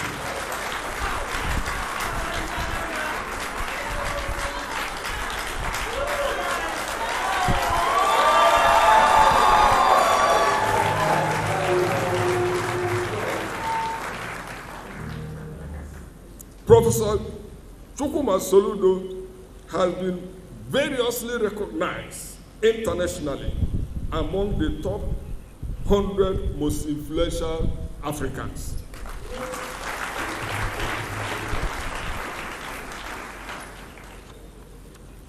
Before being elected governor of Anambra State, His Excellency also served on the boards of several corporations as chairman or member in Nigeria and abroad. Ladies and gentlemen, lions and lionesses, since March 17th, 2022, Professor Soludo has been governor of Anambra State after an overwhelming victory at the polls. Subsequently, armed with Anambra's 50-year development plan, which he chaired the drafting, and the people's mandate, aptly casting the Soludo solution, His Excellency has intentionally set out to lay the foundation for Anambra's greatness by aggressively and simultaneously executing the 5 pillars of the plan. Space and time will not permit me to fully enumerate the over 120 sterling achievements of the administration in his 3 years in office without borrowing the naira. Not even one naira was borrowed, not to talk of dollar or euro. His Excellency, you must be reminded, does not have or condone the disease of boroniasis or boromonia, bedeviling many states in Nigeria today. If you don't know the disease, after you see me, let me tell you the genesis of the disease. It is therefore not surprising that the world celebrated Professor Chukwuma Soludo as Mr. Transformation.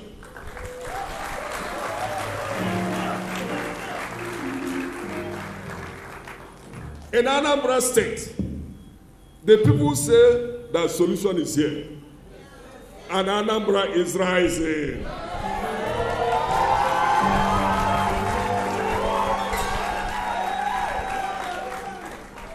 For His Excellency's accomplishments, the world is beginning to notice, as it has received about 24 awards, including the following I will tell you now.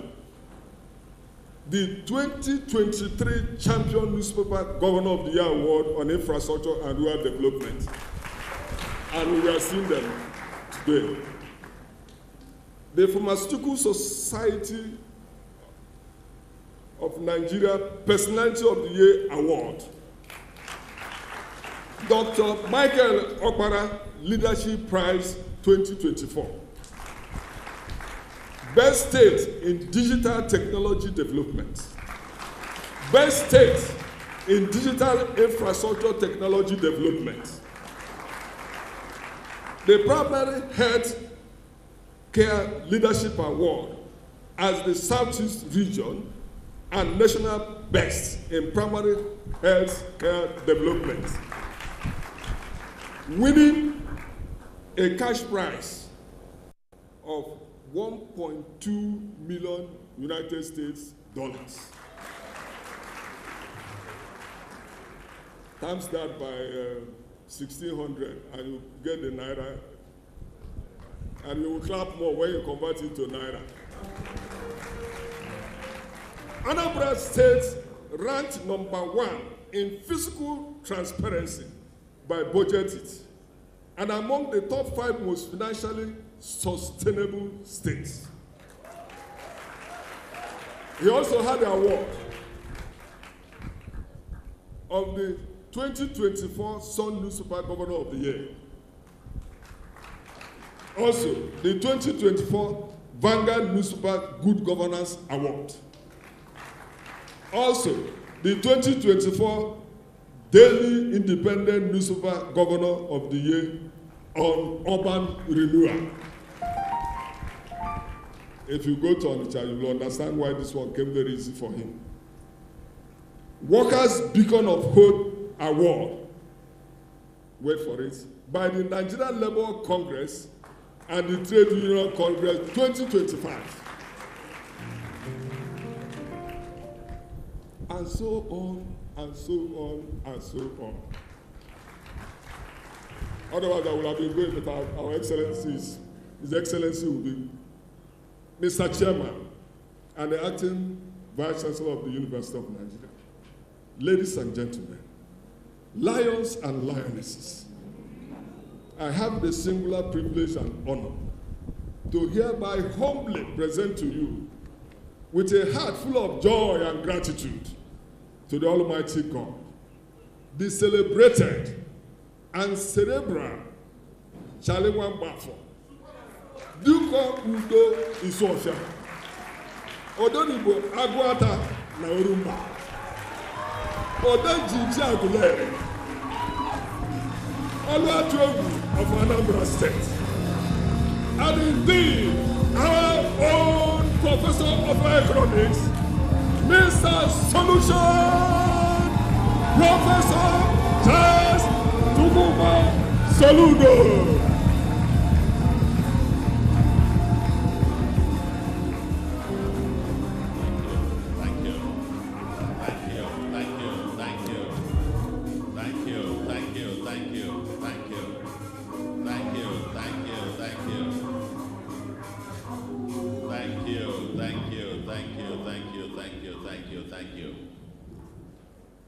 Thank you.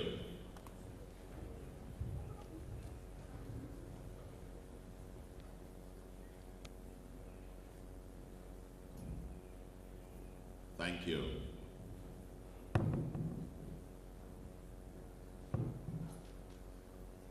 Yeah, I think I can still see people streaming in. Don't close. Leave them. Leave them. Don't shut the door against them. Leave them. Leave them.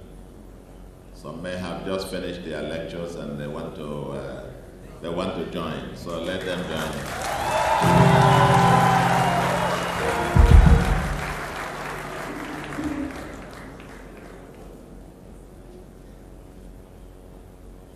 The Vice Chancellor, the Deputy Vice Chancellor, Principal Officers of the University of Nigeria, Your Royal Highness, Ogalagidi, lecturers, my colleagues here, my fellow teachers, great lions and lionesses, great lions and lionesses, distinguished ladies and gentlemen, let me say how very excited, not just delighted, I'm very excited to be back home. To be back home. Very excited to be home. And let me express my deep appreciation to the ethics, AI, and higher education strategy team of this university, led by Professor C.K. Siani. Express gratitude to the Vice Chancellor, as well as the Faculty of the Social Sciences for the invitation to join you, and to congratulate all of you for keeping the flag flying. The University of Nigeria is still standing firm and restoring the dignity of man. Thank you very much. It's quite always a joy to be here. I took a leave of absence in 2003 when I first joined government. I was having quite some, I was saying, quite an exciting career as an itinerant international scholar and consultant, getting around the world, when I was asked to join government. I must say, with some hesitation and initial reluctance, but finally set out to join, to answer the call to duty, to our fatherland. Because we believe that God, in His infinite wisdom, who decided to make us Nigerians, make us Africans, must have a purpose. And that purpose must be that each and every one of us is called upon to make maximum contribution to leave this place better than we met it. And even especially for us as academics, as an academic, this call to serve, we have three principal functions. We'll teach, we'll research, and we'll do community service. This call, particularly, to devote to some other forms of political service, community service, came in 2003. And I chose to join. I said reluctantly at first, but a duty is a duty. Because as an academic, we must remember the place we occupy in history.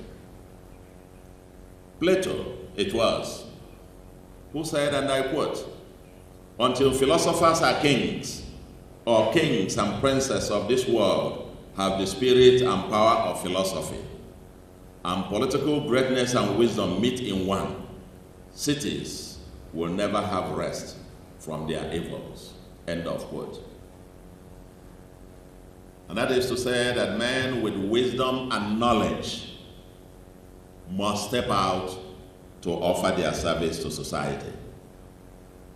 And my thesis, and I have canvassed this in many places, wherever I had a chance to meet with my colleagues as academics, that an academic in the third world country cannot afford not to multitask and must devote a significant amount of his time to community service. And my argument is that the marginal contribution of one educated and committed mind to community is the highest in the developing world. If you have something to offer and you shy away from that village meeting, from that Omonna meeting, from getting engaged in the community, the only consequence you have is that you will keep writing thousands of pages complaining. But it doesn't advance society. But I also recognize, and it is true, that academics in public service are held to higher standards because the public expects excellence in academics to translate into excellence in service. Our sojourn so far is an experiment, and perhaps the memoirs and history will be the judge. But I want to say, with a sense of nostalgia, that I miss the classroom. I miss the classroom. I miss my econometrics. And I miss all of you. I miss you very dearly. I miss you very dearly. I think Professor Made was where? Made was one of my very bright students. And today she has her own students. I'm sure some of her own students have become professors also. The other one, Professor Ichoku, who's also one of my very bright students, who's a vice chancellor now somewhere. And I'm sure some of his own students have also become professors. So I have professors who are my grandchildren. Not just my own children, but grandchildren. Because as you said, this year will mark my 27th anniversary as a professor of this university. I'm very proud of this university that has given me the opportunity not only to lay the foundations, but also give me the opportunity to fly and to soar. I'm greatly indebted to this great university. But back to the topic. I must say that the topic I'm asked to speak to, given to me by the head of this unit, this team, this institute, Professor C.K. Siani. I'm asked to come and speak on ethical leadership, security, and sustainable development. And he added that I should use the illustrations from Anambra on this. And all I can say is that I cannot disobey him. I will speak as directed. Yours sincerely.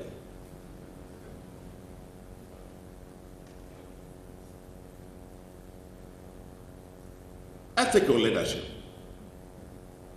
in my view, is leadership with public purpose. Ethical leadership is selfless, exemplary, transformational, not transactional. It's service with integrity and compassion. It is a life wire of progressive institutions, be they homes, schools, classrooms, boards, offices, churches, governments, etc. An ethical leader must embody and exude the change that he wants to see. Ethical leadership mostly requires swimming against the tide. And I will tell you, it can be very costly and even dangerous. I have had some examples, I can give you 100 illustrations in my short career, starting from here at the university. Now I see many students and the lecturers, professors here. I remember in those days here, I heard about microchips. I'm sure you no longer have students doing microchipping. Or do you? Are they still there? No more microchips. AI now. They are doing AI chipping. Oh. I remember in those days, one stood out to say, in my own classes, in my own courses, you will never cheat in an exam. And we insisted on that. And I remember people coming to warn me. It's a young man that you better be careful.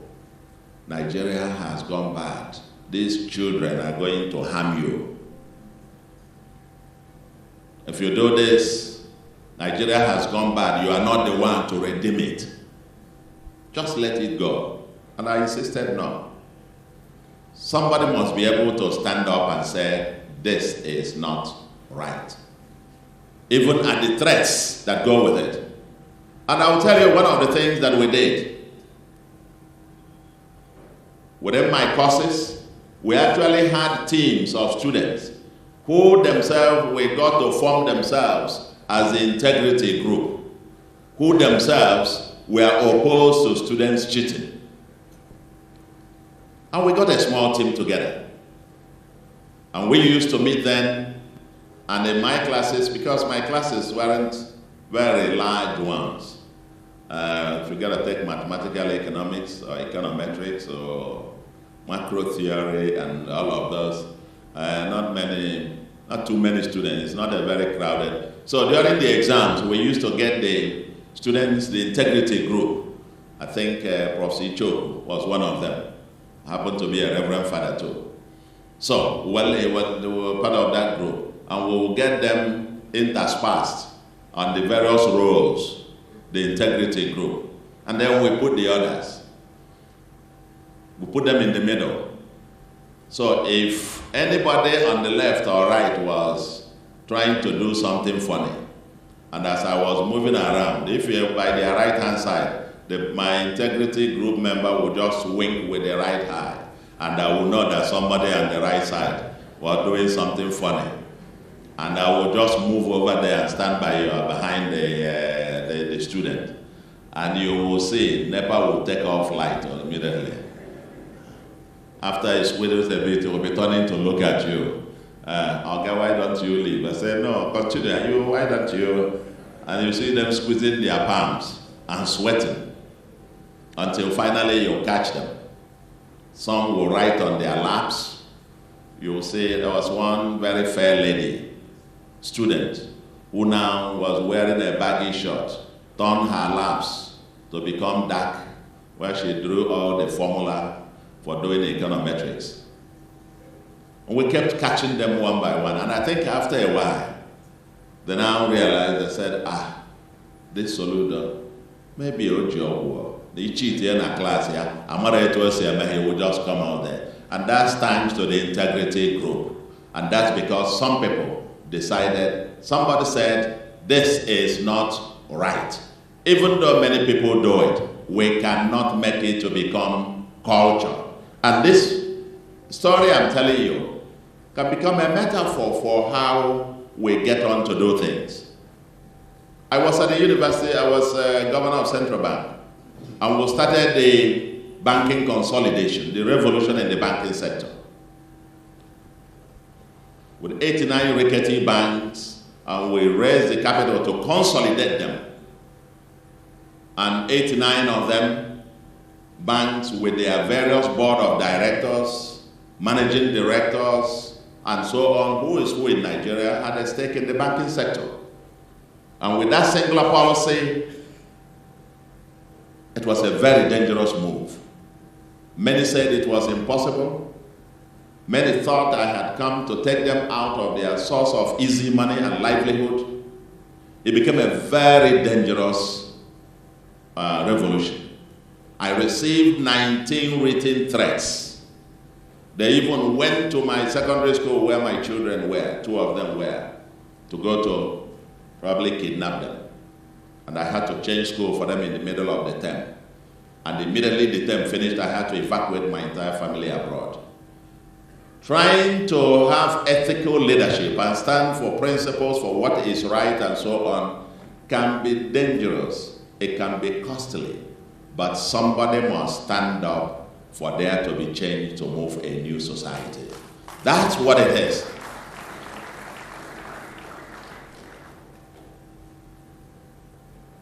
So leadership is about taking responsibility, not making excuses.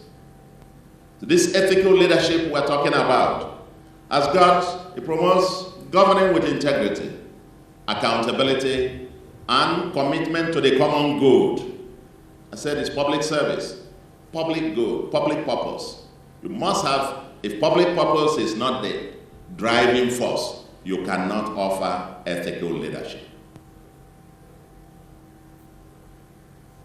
If transformation is not the driving objective, you cannot offer ethical leadership.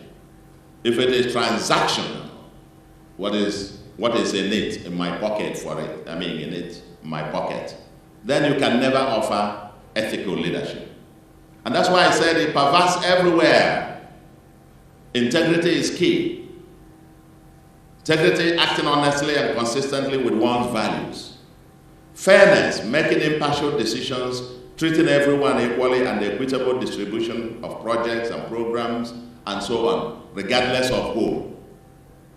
Transparency, being open and clear about motives, decisions, and processes, and it must be inspiring, demonstrating ethical behavior that others can emulate, and it is about service to the people. In Anambra, we've tried much of what we've tried to do in the last 3 years. We've tried to put this together in a framework that becomes the guiding principles. Beyond the elements, the critical elements of ethical leadership that I just enumerated, as a governance philosophy, we have tried to mainstream intentional ethical leadership in all that we do in Anambra, for example. Governance principles of equity, fairness, inclusiveness, and compassion. We have a philosophy of one state, one people, one agenda. And I will come to a few of these things to illustrate. Doing more with less. It's transformation, transformation, transformation. Extreme prudence and value for money.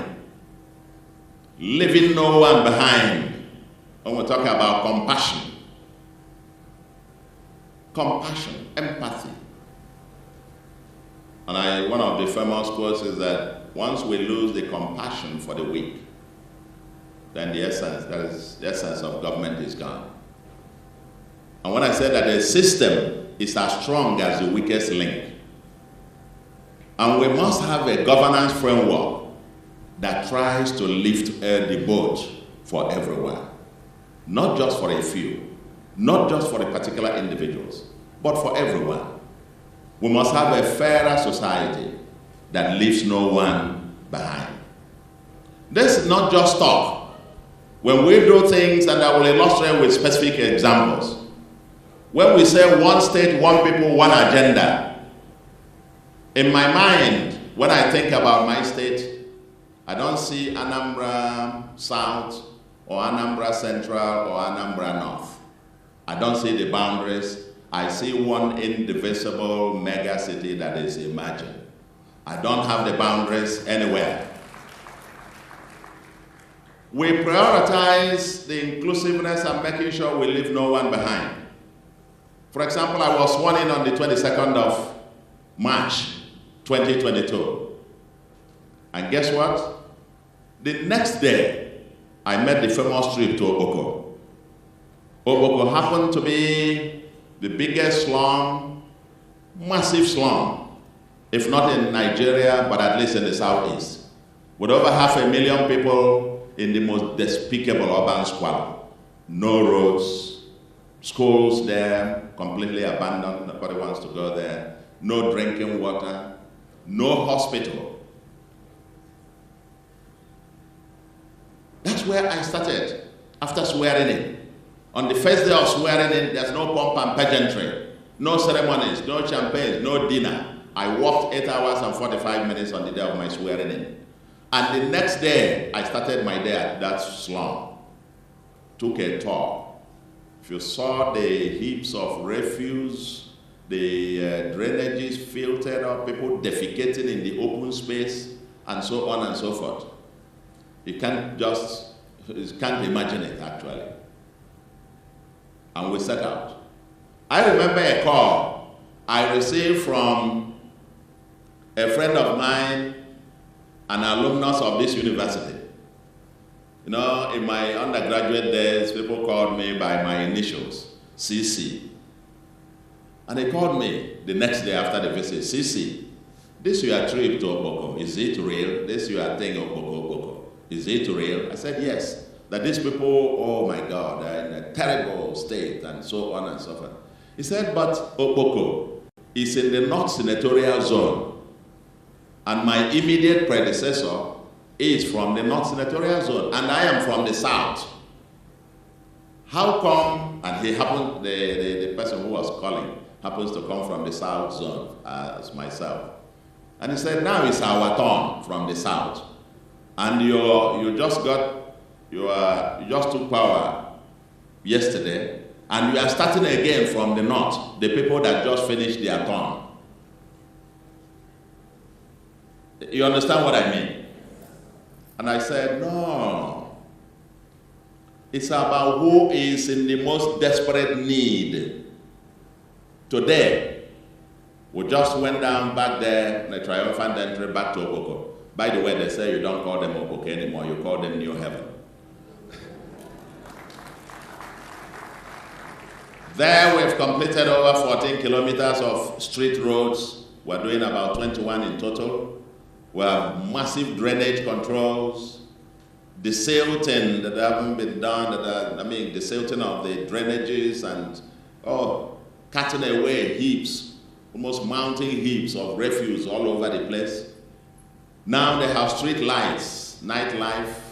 They have pipe-borne water and the general hospital where women are receiving free antenatal, free delivery. Yes. That's in the North. The same day I flagged up the roads in Oboko, I went to flag up the roads that lead to the only local government I know. I don't know about any other. I mean, somebody was telling me there might be another one in one other state. The only local government that you could not drive to their headquarters. And I went to flag off this also in the same North Senatorial Zone. I flagged them off the same day. And today, we have completed the road project to not only to the town, but also to that local government headquarters in the North Senatorial Zone. I know, coming from this part of the world, there were all manner of proverbs. People started telling me, you are from the South. Nah, is this thing, is it a curse? It is now our turn. And he just started. And when that started now in the North, and every time he's talking about, these people are in terrible condition and so on and so forth. And let me also shock you. I've done 5 brand new general hospitals since assumption of office. All the 5 of them are in the North Senatorial Zone, none in my zone. All the 5 in the North Senatorial Zone, none in my zone. Because that's the zone with the greatest need. That was left behind. You have whole local governments with no general hospital. And we decided to fill the gap.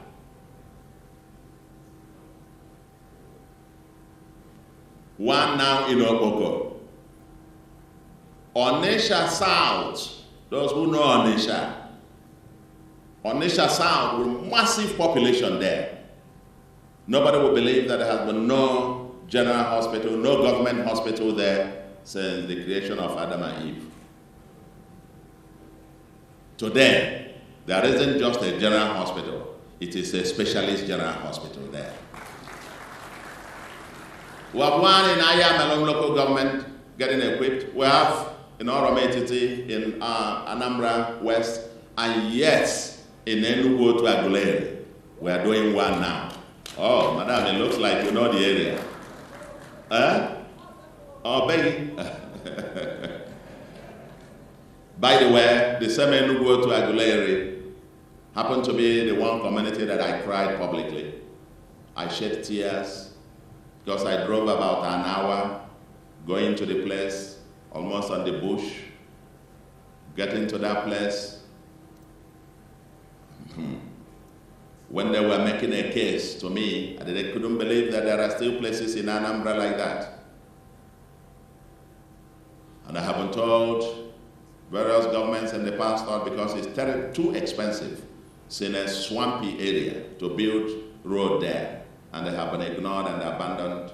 They have never seen 1 inch of tarred road to their place, and today we are doing about 8.9 kilometers of road, and we are going to get them.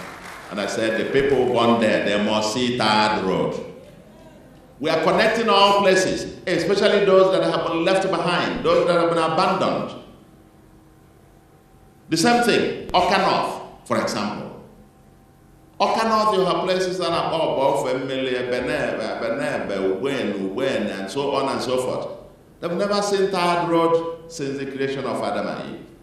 I've just completed within the first year plus a year, 27 kilometers of road that takes it to that place that I've never seen it before. I understand the oldest man there came out to the tarred road and they said he was talking to his ancestors to touch the tarred road and telling his ancestors, that his colleagues, that when he comes back, he will be able to tell them how a tarred road looks like. So, what is driving us? Several parts of Anambra today that have never been connected because our vision is to have Anambra connected as one smart mega city, a livable and prosperous smart mega city. To be one mega city, it has to be accessible and connected all year. And so all those places that have never seen one before, that have never been ever connected before, we are intentionally making sure that we take development to their doorsteps. And all over Anambra today, asset prices, land in particular, asset prices are quadrupling, going on 4, 5, 6, 10, 100 times over in various places because of the connectivities going around, but driven intentionally by the need to leave no one behind. Leave no one behind. One state, one people, one agenda. We don't ask you where you come from. Once you can do it, you get the opportunity. We don't ask you how you worship. Once you can get it done, we'll get you to do it. And that's why before I came into office, there was some tension about denominations in the state. Some tensions. I happen to be Catholic. Some tensions and so on. Legacies of the past. But we set out to address this.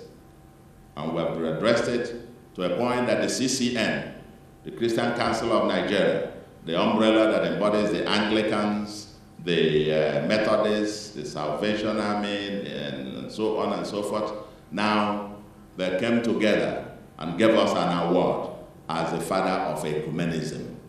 Father of ecumenism, the one that actually brings the body of Christ as one. Because I don't understand, is there an Anglican and the Pentecostal Fellowship of Nigeria, by the way, agreed with that award? Because I don't know whether there is an Anglican way of tarring a road or teaching mathematics. Okay? We are one. We are building a society that you look at a person first and foremost as a child of God. Before I ask, it's of no interest to me. How you worship is your personal business. When you go home, you do that. But we must build a society where we prioritize the human person.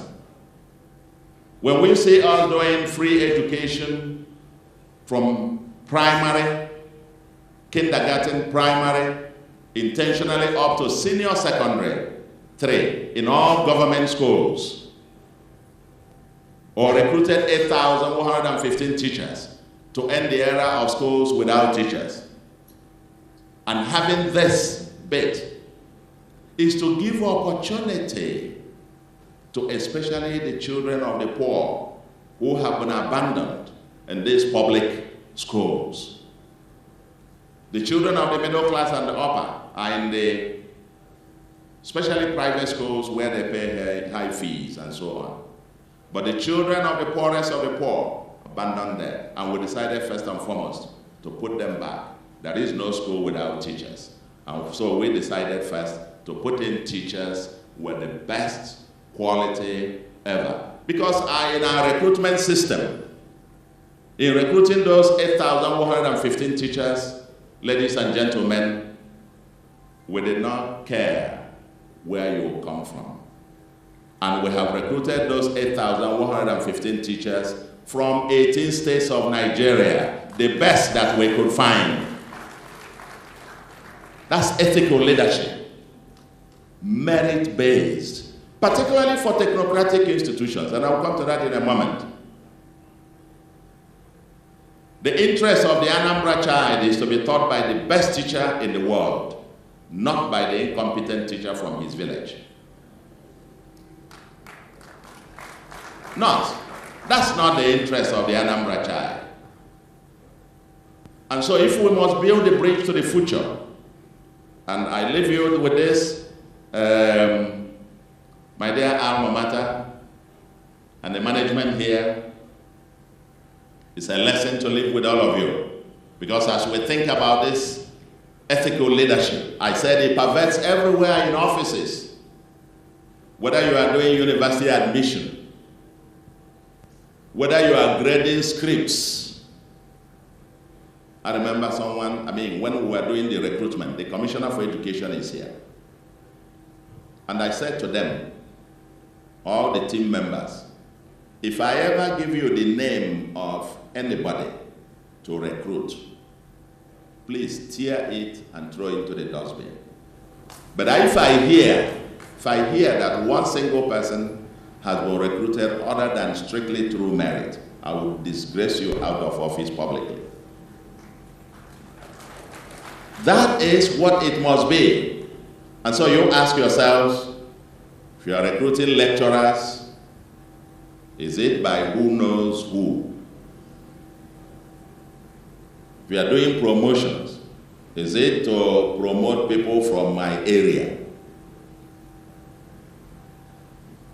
If you are marking scripts, can somebody, a cousin of mine, who was, in those days, who took my course, mathematical economics, failed the final year and couldn't graduate. And all over in my community, they were complaining that I didn't, I was the one that failed. It's not that he failed, but I am the one that failed him. They say, but you used to come to my house to go and eat and do all the things. I said, there are two separate things. You are my cousin, can come and eat, I can even give you money, but once you take the exam, it's between your script and the marking scheme. If you fail, tell me where I will bring the mark from. If you fail, show me where do I bring it from. I will give you the marking scheme and your script. You mark yourself and tell me where I will bring the mark from. Ethical leadership must require being yourself, being with your conscience, doing the right thing. They say integrity is doing the right thing even when no one is watching. That's ethical leadership. Ours is an agenda with deadline. We say doing more with less. Yes, they say we haven't borrowed a couple in 3 years. If you convert what we have spent in 3 years, and for each year you convert it at the exchange rate, the official exchange rate for those years, and sum up all that we have spent in 3 years, and compare to expenditure in the previous years, if you compare what was spent in 1 year, let me not mention the year, because when I mention it, people say, maybe you are attacking that governor or the other governor. But what was spent in 3 years is still 65% of what was spent in 1 year. But go and see the outcomes of what we have been able to do with the 65% of 1 year spending. Doing more with less. We prioritize what is important to the people. We prioritize what is important to the people and give people maximum value. Our spending is about 77% devoted to capital expenditure and only 23% to recurrent consumption. There is no room for waste. No room for waste. In fact, I remember when I assumed office, it was costing 137 million a month to clean offices, facility management. And I asked them, what are they cleaning? He said, when you finish cleaning it, it will turn to gold. And I set up a committee to go and review it. The first reviewed and came down to 70-something million. I said, I don't agree. Go back. And they went back. They did again. Came back to 30-something. I said, that's not true. So why don't we recruit? Then minimum wage was 30,000. So if we recruit 200 persons and pay them minimum wage, that will be 6 million. Let them use 4 million for consumables a month. Because they do this, maybe they do this cleaning 2 hours, they go back to their shops and do their daily thing. So why don't we tell them, somebody should explain to me why we should spend more than 10 million.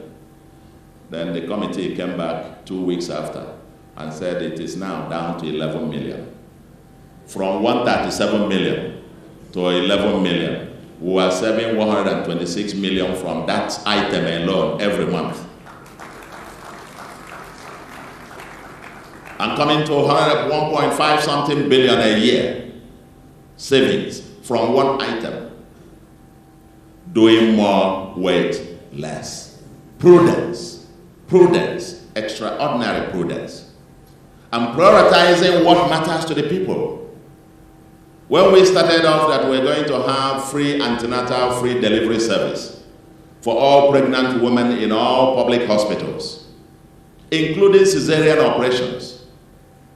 Today, about 107,000 or so women have benefited from our free antenatal, free delivery, and about 400 from free cesarean operations, with zero mortality in all public hospitals. That's money in the pockets of people. That's empathy, compassion. And that's why we're progressives. That's where you talk about progressivism, the progressive policies being implemented that aims to leave no one behind. Aims to leave no one behind. So, these principles are there. But my dear brothers and sisters, I'm leaving you with a message that to have ethical leadership, to live by ethical standards is costly, it can be dangerous, but it requires extraordinary character to be able to design and execute, regardless of whose ox is God. People will come to you and tell you, that's not how it is done. You got to, if you are doing recruitment, and I tell them, the teaching profession, medical profession, and somebody even added priesthood, and a few other professions. These are not professions that you can recruit somebody through patronage, through ibafanye.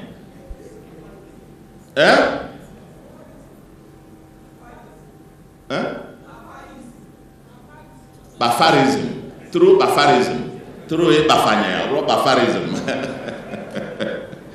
And you are there. I mean, I didn't know. You manufacture this one now and put it in the dictionary. Yes. If you recruit teachers, if you recruit one teacher that is incompetent, you have probably killed a generation. Does that make sense? Yes. If you recruit somebody, in 1996, I wrote an article here entitled, "Who Will Teach My Children?" Because then I saw what was going on in the education system, the university system. That was the time when some people who were, there was this indigent, non-indigent thing in the state here, and wives of lecturers who were teaching in secondary schools who had been disengaged were massively being transported to become lecturers. And I said, what will be the consequence going down? When this recruitment is based on, let's have pity on him. But this will cascade to somebody's future.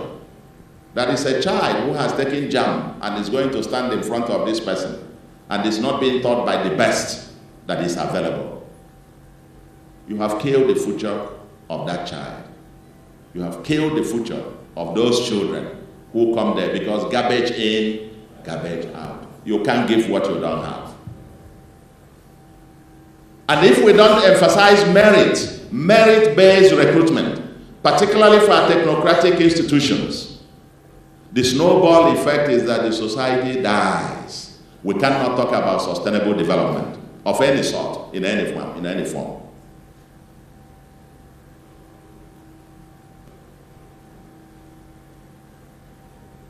So, when we do this ethical leadership, our aim is to promote transparency. We're publishing states' budget and other financial reports, regular town hall meetings, our budgeting, e-governance, reducing cash handling, due processes in contract procurement, regenerating the largest urban slum in West Africa with new roads and so on, across all local governments, free education, inclusive development, security and rule of law. And I will come to that in a second. When we do all of this, what do we help to achieve? We restore, build public trust. We drive sustainable development. We ensure accountability. We improve investor confidence.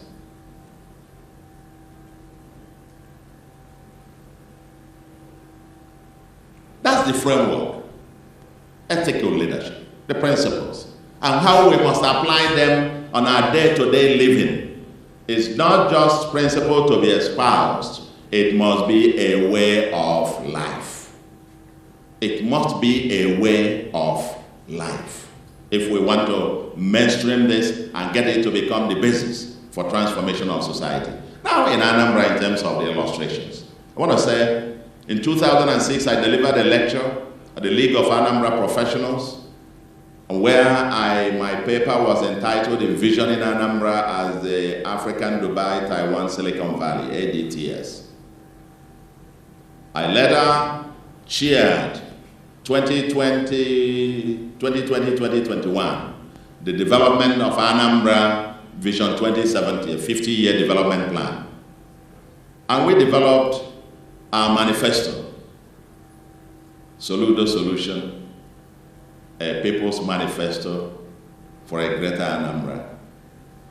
And these three documents, our administration over the last 3 years has been striving to lay the foundations for this 50-year plan.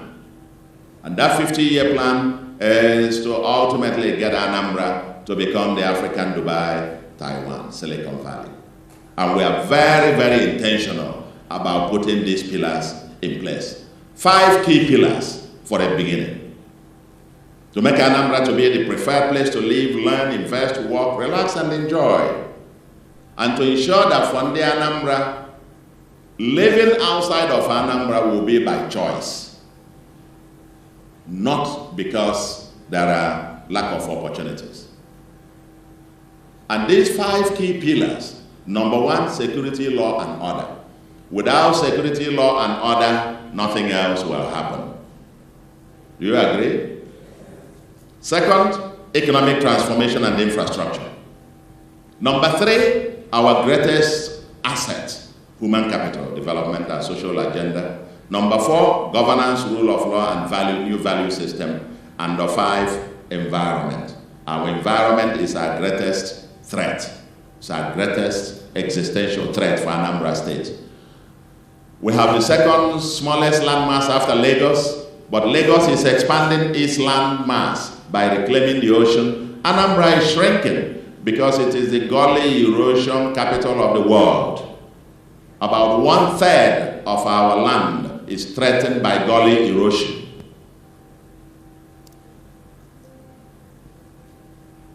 But to get these 5 to work, ethical leadership is the bedrock of the Soludo Solution agenda. I understand something was played here before we came. Is that? Those of you who came early, I learned they played a 30-minute documentary. So I'm not going to waste your time much trying to rehearse what we have tried to do on each of these pillars. But I think Prof. Sani was mentioning, I think he visited Oka and just went to 2 places and was screaming. But I'll tell you, you haven't seen anything yet. We're only just beginning. He went to the Solution Fund City, which is well, certainly there is no place like this in the southeast of Nigeria. There's no leisure park of anything near that. And certainly in the world, there is no leisure park with an international country club. Nowhere else do you find that in the world. You will only find that in Anambra. And we enjoy you. Come to Anambra to relax and enjoy. Because part of our vision is to change the narrative of Anambra from being a departure lounge to becoming a destination point. We are building our Silicon Valley on the old government house complex where the governor used to, the government house and so on. All of that, 30 hectares of land is being developed now as our Silicon Valley to come. And yes, we have broken 34-year-old jinx. Anambra was created in 1991 and is the only state that I know that was created about that same time with no government house, no governor's lodge. The governor lives in what was supposed to be a temporary accommodation in another town, Amawabia. And the government house was in the office, the yard, where the construction company that built Enugu Onisha Road in the early 1980s, where there was their yard, where they packed their equipment with prefabricated buildings. That's where, when the state was created, they said, let's start from here. And they started from there and got stuck there. And when I came, I said,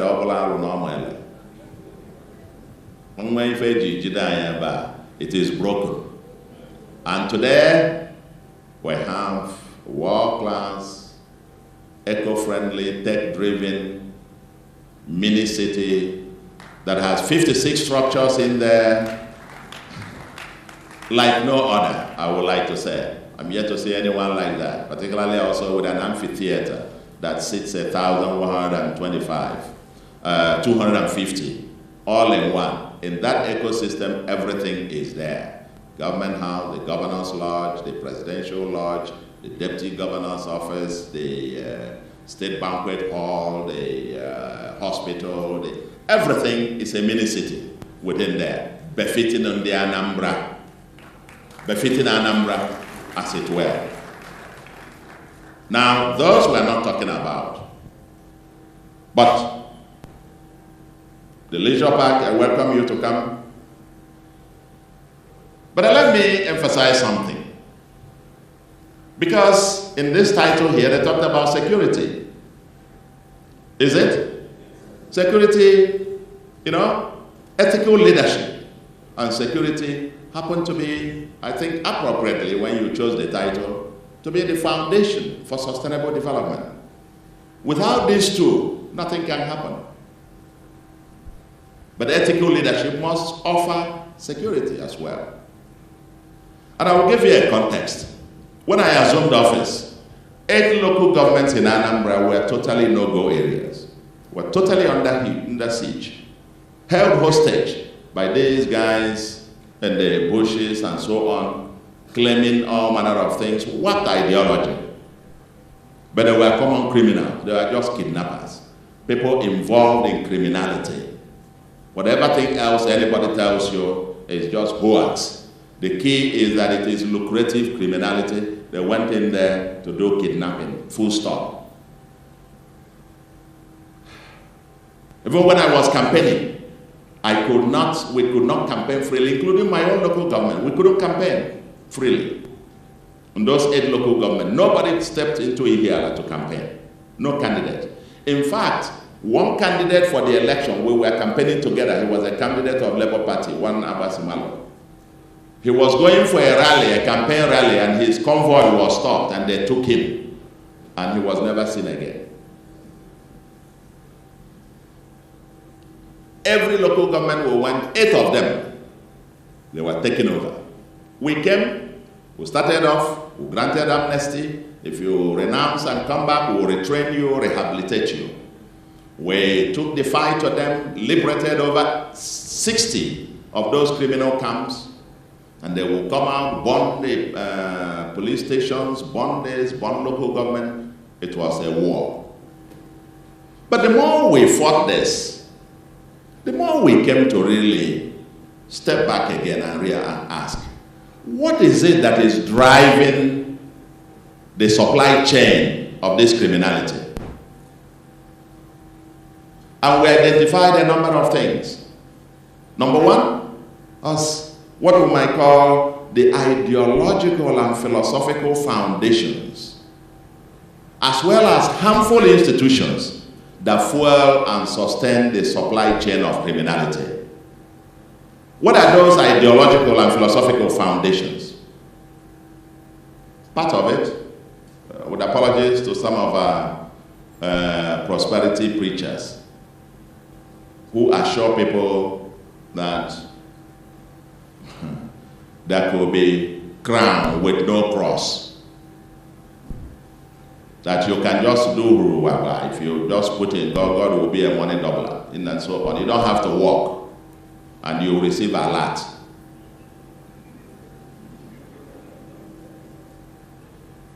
Then came the other bit, which is in the other one that is a major threat. The Okite and all of those native doctors who now assure people, assure our youths, you don't need to work. All you need is to come. They make charms for you.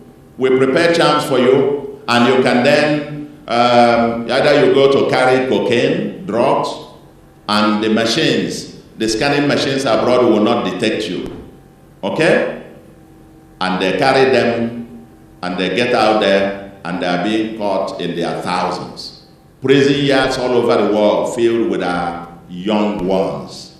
Young ones. Recently, about 23 Nigerians were executed in Indonesia. One of them from Edo, 22 from Anambra. These are children who are, young youths who were deceived with all these things. That this magic, you become wealthy through magic. You don't have to work. If that one doesn't work, they say they prepare it for you to do Yahoo, what they call 419 scams. Okay? You tell them, we've gathered hundreds of youths, and they say, what do you do? Well, Yahoo. Well, some of them don't even know how to say Yahoo. They say Yahoo. We are doing Yahoo. You see young people, 9 a.m., they're doing nothing. They're in the beer parlor, hoping for some magical means to make money. And I've said this some other place, and we're going to engage with the people in the Nollywood. I think people in the Nollywood have to cement this belief that people make money through magical means. Because that is what is being demonstrated every time, and people see it and begin to believe it. And believe that, oh, if you cut somebody's head, if you get this, they make juju for you, you become wealthy. The only thing is that it will have consequence later. Then you call a pastor who will pray, and then it will be solved. So people see this narrative, and they say, okay, young ones, they say, my friend, their new philosophy is get rich young or die trying. So they now decide, let me get the money, and then go to call the pastor. Are you with me? And now, when they do the Yahoo bit and it's becoming difficult, they now move over to kidnapping. They do the charms for them, and you can do successful kidnapping. So that's the infrastructure that has been fueling the supply of this. So the more you get them, the more they're imprisoned or killed in battle, and so on and so forth, the more and more of them are coming. And we felt we better get to solve this thing from foundations. We better address both the warped ideology, the philosophies, as well as these institutions that continue to fuel criminality. There is a clash of civilization, clash of philosophies, clash of ideologies. Growing up, we were taught in this part of the world, the foundation of our wealth and our growth. We say that aka aja na emegene. The values of hard work, enterprise, and integrity. These were the foundations for the wealth of our people. Hard work, enterprise, integrity. They were pushed aside. Some of them even tell the young ones, well, if you are not a millionaire in your 20s, then I don't know why you are alive. Consequently, you say little children are missing. Young girls go to hotels, they are killed, their parts taken away, all in search of the rituals. Are you getting me? Then you are beginning to have a new team of youths who don't believe that you have to work. They want easy money. Destroying these youths. And we decided we have to go to the foundation. Something that is new and different. We enacted the Homeland Security Law in Anambra State. The Homeland Security Law in Anambra State. And that Homeland Security Law is getting to the root of it. If you are telling people that you can get wealthy through magical means, we bring you, you come and explain. We will all line up. And you make all of us millionaire. You make my job easy now, isn't it?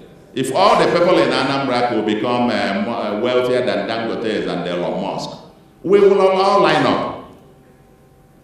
You make all of us billionaires. Meanwhile, the person asking you that is going to make you a billionaire, one of the persons in custody, his son is serving as a waiter in one hotel in Owerri. And yet, when you come, he's going to make you a millionaire.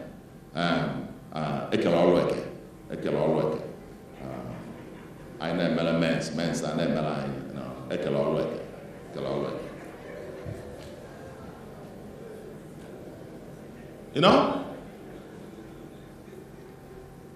Then for a woman, when you get trading or work, romantic or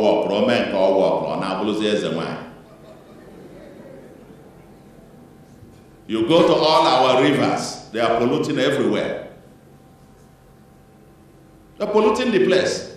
They go there, make incantations, make all those things, and pile all these things, and you pour into a river. When you pour it into the river, down the road is somebody else who has come to fetch water, drinking water.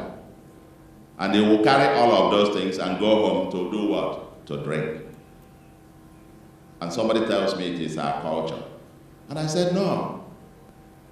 They make all those incantations on our wall, all those things. When they finish, they go to the main road and line up the entire roads with all kinds of, is this how we are going to become African Dubai, Taiwan? And I said, no. Listen, If you are, we are not against the traditionalists, traditional religion. Most of them are very decent people. They are people with honor and integrity. But this not this new one that is destroying the foundations of the society, the moral fabric of the society. When you carry this, you are saying you finish doing it. If you must put it on a road that goes a four-corner road, you go to a road that is an intersection, isn't it? That's what they say. Now, for us, we say, okay, now, when you finish doing it, stay in your compound. Okay? Go to one corner of your compound. You go one side, it's one road. You cross it to the other side. Another road, put it at the middle. That is an intersection road in your compound, but not on the roads of the state. If you are a man and you need water for your own to be effective, you know what we do? Buy a butter. Fill it with water. When you finish looking at water, do whatever you do, it will have effect. But don't come and pollute our rivers. If we'll catch you, we'll lock you up and prison you. We've arrested several of these people. We're prosecuting them. And if they are found guilty, they will go to jail. Now in Anambra, we can call you and question you for your source of livelihood. We can call you and question you for your source of livelihood under our Homeland Security law.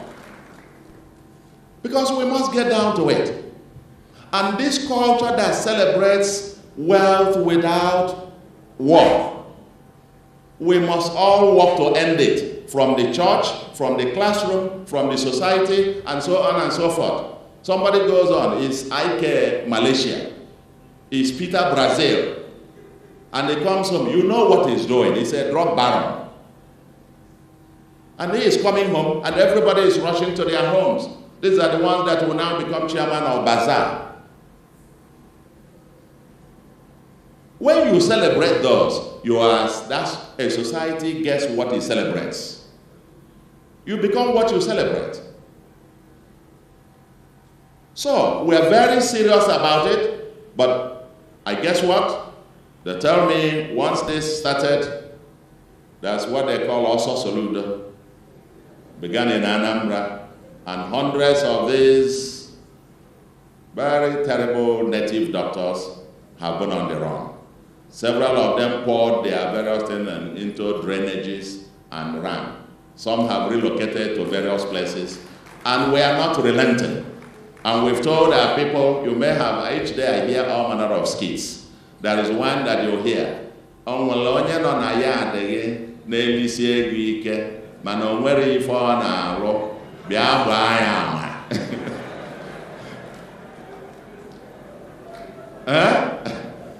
if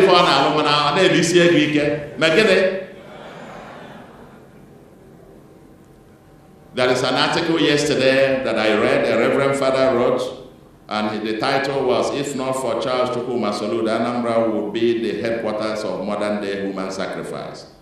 It's a Reverend Father, but I think he's consecrated in Korea, South Korea. I think he's probably from Anambra also. We have our Wagune chamber. The people say our own equivalents of the Amoteku and so on. Father Chikwao. And we have our special Operation Udogachi, with technology-driven surveillance and so on and so forth. We are investing heavily on security. And I can bet you Anambra has turned, some say it is the safest state. I will say we want just not to be the safest in Nigeria, we want to be one of the safest in the world. That's our own target, and we are getting there. We are celebrating and trying to mainstream a new rebirth of our values. Rebirth of our values. Aka aja na-ebute ọnụ mmanụ. That's what we are rebirthing. We are taking this mantra through our primary and secondary schools. Because that's who we are. That's who we are. hard work, enterprise, and integrity. Not is the only guaranteed way to sustainable financial success. Not through magic. Burn the midnight oil. Complain, but do something. Work. That's the new society we are trying to build, because that's the society that will inhabit, that we can build all the skyscrapers in the world. Without the new person that will inhabit it, you will go back to square one after a few years. And that's why we are very serious about this revolution, and we are not relenting. We have all manner of other things about this urban regeneration and so on and so forth on OCA, and we're not our youth development, to complement this. We felt we needed to give our youth a future. I don't want to get into the other ones, all the other programs. I'm just picking excerpts of it that illustrate a few things about ethical leadership. Our One Youth, Two Skills program that is proving to be the most effective youth empowerment program ever. We are building on the Igbo apprenticeship system. We take our youths, if you want to learn tailoring, we take you to a known, certified tailor. You stay there, you learn the skills almost on our apprenticeship system as an apprentice. You learn there, practice there, hone your skills. It's not a 3-week skill thing or 3 months thing. It's almost like a year. And you must have had some education before. When you finish that, we bring in the Nnamdi Azikiwe Business School, and they give you entrepreneurship skills. You even know how to manage resources. Then we give you seed capital for you to begin. And then we still have some billions we set aside. If you need working capital, you can go and take at 9% or so to start off. We started with the first 5,000, and we distributed some billions to them. And guess what? About February this year, 1,000 of them came back and they proudly described themselves as young millionaires. And they themselves have now offered each one of them to train one person and empower the person as well. We are creating youth millionaires who will, as a counterforce to this narrative of easy, magical, getting money by magical means.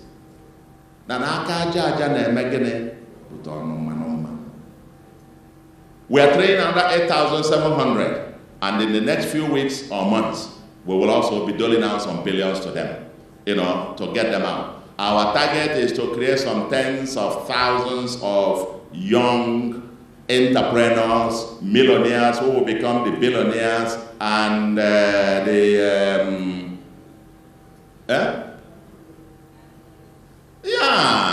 next Dangotes and Elon Musks and so on and so forth of this world through enterprise, through hard work, not magic. Tell me anybody, show me anybody who has made money on sustainable basis through magic. It's a joke. It's a joke, and we must confront this as a society. So, as we get on to the other things we're doing, our target, we've trained over 30,000 youths on digital skills. About 2,000 Anambra youths have been given coding skills. That's some sitting in Anambra and earning abroad. That's the way to go on a sustainable basis. Ethical leadership must lead to a total overhaul of the society and a new way of thinking, new value system, a rebirth. Without it, there can be no sustainable development. So all the other things, whether we are doing 700 and something kilometers of road and rehabilitated almost 700 again, or dualizing 140 kilometers of federal roads, bridges, 7 bridges, urban and semi-urban water schemes back in all parts of Anambra, modernizing our markets, and remodeled equipment, revived, and so on and so forth. The massive, they said about 120 sterling achievements, they are there. We're having electricity and new energy stuff, and what we're doing, all of that. I think those have been shown to you, as the case may be. And we talked about our primary health center thing, almost 326 of them in all the political wards. They're now world class. And that's why we won the National Primary Health Care Challenge. We're the champion in the Southeast, and we're given a prize of $500,000. We're the champion overall in Nigeria with a prize of $700,000, 1.2 million in total. I heard when they read that, when a colleague read that about a cash prize of 1.2 million, I heard somebody saying, well, some of them again, it's not cash prize that I'm going to put in my pocket. Now, the donor agencies and the federal government are giving this cash prize, and it will be deployed again to improving the primary health center. By the way, a free education in all primary and secondary has led to an increase of 27% in primary school enrollment, leading to the lowest out-of-school children in the entire country. We have the lowest at 2.9%. We have the lowest out-of-school children in the entire country. We are trying to drive it to zero.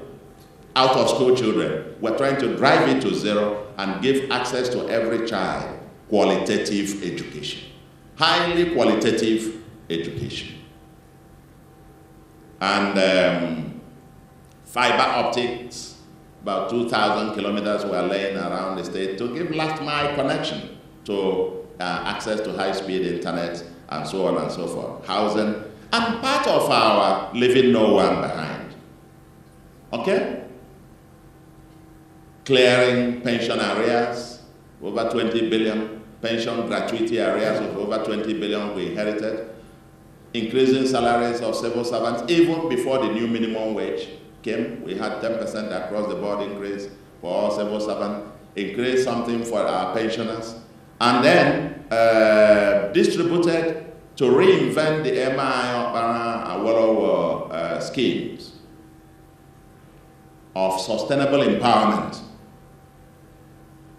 We resurrected the palm and coconut revolution, the MI palm revolution, and plus the coconut revolution.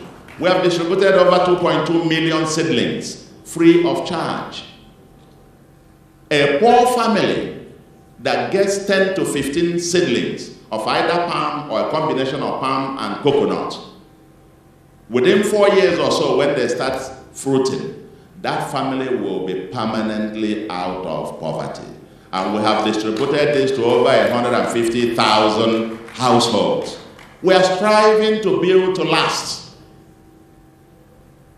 But not calling people and giving them 5 kg bag of rice, 10 kg bag of rice. Tomorrow they will eat it in 1 day or 2, and then they're hungry again.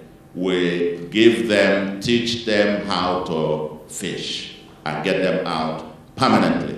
That's part of the ethical leadership. Women, about 2,500 women with vocational training, rescuing children, over 1,800 children with forced separation. These are all things to show empathy, we care. We must carry everyone. We must build a society that is inclusive. We're building 3 new cities. The Oka 2.0, Anisha 2.0, and the new industrial city. I won't waste your time on all of this. And the digitization of our land registry, regenerative agriculture. We used to change C of O months or even years. Now you can do that within 3 to 5 days in Anambra State.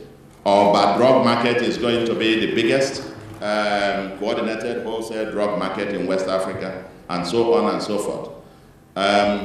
All in all, yes, you've heard, I'm quite surprised that the world is beginning to notice. When people call us and say, we're giving you this award, I'm surprised. Because for me, not keeping my eye on the awards, I'm keeping my eyes on getting the job done, rebuilding a new society from the foundations. Because I apply for this job. I apply because I believe that the God that has given us, blessed us in every imaginable, ways that we couldn't even have imagined, given us the health and life. There is no other way to say thank you, God, than through selfless public service.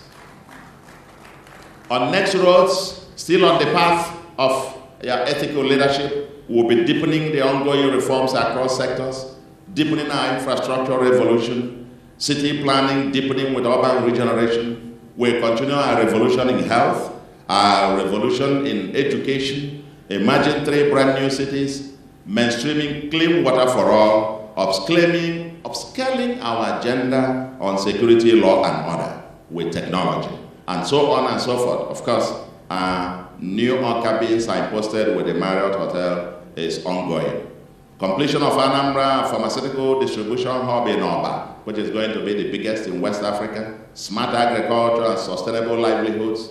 1 youth, 2 skills. Our target is 100,000 youths that will become young millionaires. And we are pushing hard on this. Anambra Silicon Valley Innovation District is ongoing with education and digital penetration, operationalization of investment processes, unlocking opportunities for access to reliable power, and so on and so forth. And as I conclude, I will tell you to take home this. Dear friends, be the change you want to see. Be the change that you want to see. Don't be afraid to be the lone voice for integrity and public purpose. Don't be afraid. Those who criticize today will turn out tomorrow to celebrate. I remember as a lecturer then, because if you are taking econometrics with me, if you attend any lecture, you have assignments to complete as preconditions to attend the next one. And the students will be angling. Does this man think we are here to do only econometrics? Complaints, and you will not cheat. If you cheat, I will catch you, and so on. But then when they graduate, and they meet you on the way, you taught me econometrics, and you'll be very proud to come and announce to you that you taught me econometrics. One even was telling me how he went for a banking job interview, and he went and rehearsed Crucianis and all the autocorrelation and so on and so forth that he had learned in econometrics. And he went to the interview. He said whenever they were asking him questions, he was trying to lure them to ask him something in that area so that he could bamboozle them. And then whenever he said, yes, I could do that, I could do econometric model and predict what you are doing. For example, I will check for. Then he started talking about all the nonsense that the people doing the interview could not understand. He said finally, and that they were nodding. They didn't want to show that they didn't understand what they were. He said finally I got the job. He excitedly came to me to tell me that I taught him well. But it's because we insisted that you must learn it, no shortcuts. No shortcuts. Prioritize transformation over transaction. Mainstream merit-based leadership selection, especially in technocratic institutions. And let me say this, because I'm here at my alma mater. I know sooner or later you'll be going through some selection process for the leadership. I know politicians are invading campuses and trying to influence selection processes, but we must resist this. And I will appeal to my colleagues, fellow politicians, let the universities be. Let the universities be. Because when you pervert the system, you cannot give what you don't have. A university is not the same thing as holding political office. it must be governed by the best. Merit-based. Because only those who come out of a merit-based process will have something to give. If you come out of a short corner, cut corners and so on, you will never be able to give it. Yes, to be a professor here at the university, at my own time, I don't know whether our yellow book is still there. The yellow book is there. So you will see, you have it transparent. You can go and examine yourself and know whether you are qualified or not. It's because there is that merit-based process. That's the only reason I could, in fact, and I've said this publicly here without any fear, because I'm in the university, it happened here. I would have had only one promotion in my entire career. After I was appointed as assistant lecturer, confirmed the next year as lecturer 2. Then I traveled and was going around.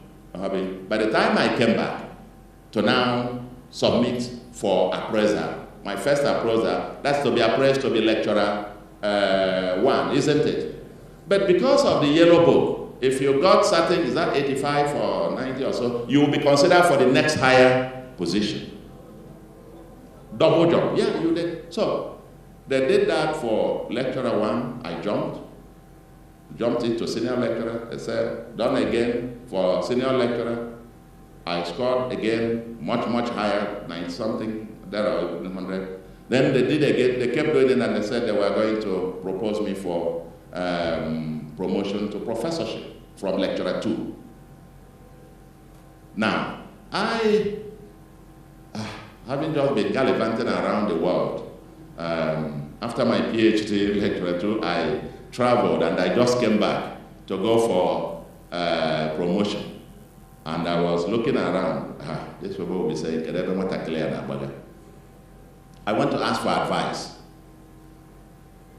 My lecturers, Professor Korafo and Professor Obinna, they were adamant that we should go for it, that I had been a precedent of somebody, professor of English, who was promoted straight from lecturer 1 to professor. And I said, no. Let me break this thing down, please. I don't want to, let me break it down. Let me jump to senior. Then it's only 3 more years, and that will be, so 2005, senior lecturer, 3 years later. Of course, the publications I had before them were much, much, much more enough. For my promotion to professorship, I don't remember what the points are for professor. I think it's about, 65 or, but I had 151 points on publication then. And that's how I got promoted. So I got the jump straight away. There was no question about it, and I got it because it's merit-based. They didn't need to know anybody. Who knows. You put in your papers. You can even sit down and do the grading yourself. Take your paper, score yourself D. And sum up, and you still make it. We must never pervert merit-based system. Merit-based system is the only, for me, is the foundation for ethical leadership. Mainstream merit-based system everywhere we are, and I told you how we recruited even the 108,115 teachers. And by the way, I appointed permanent secretaries, one from Abia State and one from Osun State. Merit-based. They went for the interview. They were the best, the most competent, and I had to appoint them without asking, where do you come from? Without this, Nigeria is not going to go anywhere. So in sum, my dear friends, I will say to you, this university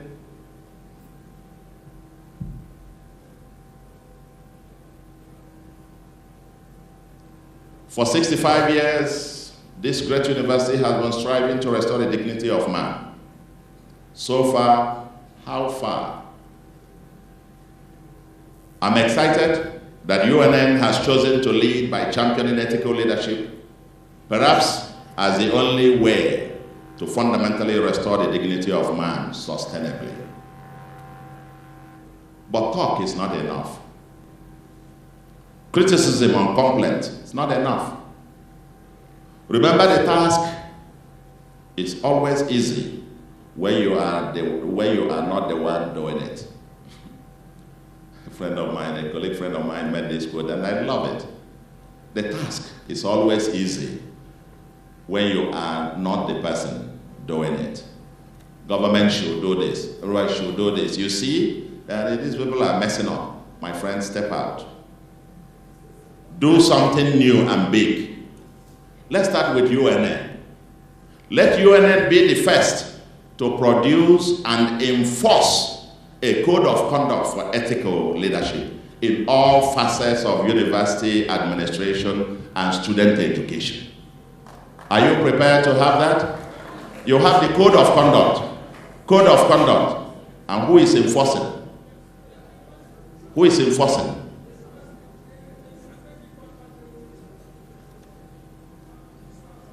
Now, once you have it, because sometimes, and I leave you as fellow academics, fellow students, lions and lionesses, the task of moving Nigeria forward is our collective responsibility. It's too serious to be left alone to politicians. Too serious to be left alone, they're running the economy, too serious to be left to the hands of the economists alone. Because we are involved. Our lives are at stake. Our future at stake. The future of generations unborn at stake. But each person must decide for himself or for herself how you want to play that role.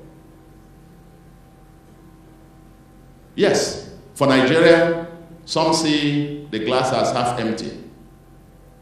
For me, I see the glass as half full, ever optimistic that there is no way. We're not different from anyone else.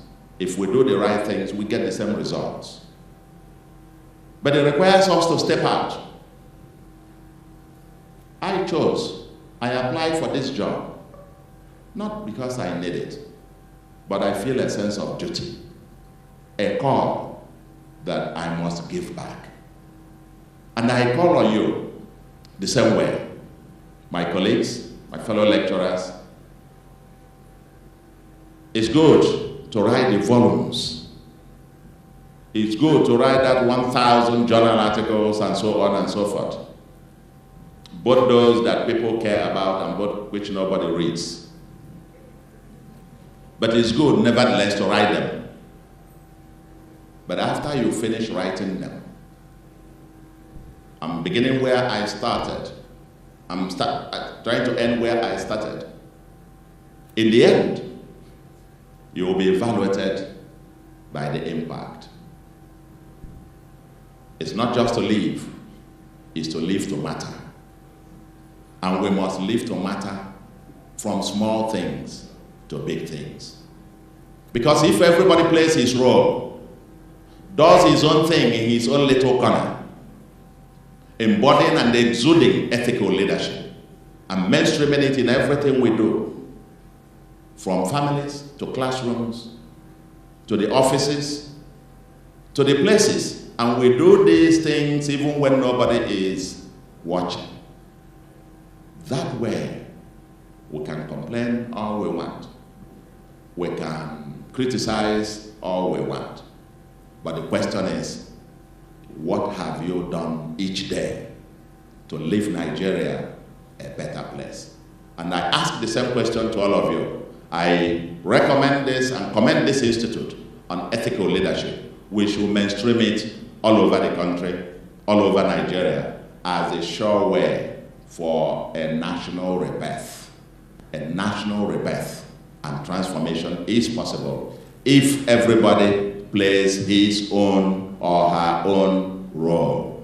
Do something, do something, do something. Thank you and God bless you. The emperor, the conqueror, the champion, the lion is here. Sabu sabu, hey bye. The emperor, the conqueror, the champion, the lion is here. Sabu sabu, hey bye. Toya dike, nanu dike. Toya dike, nanu dike.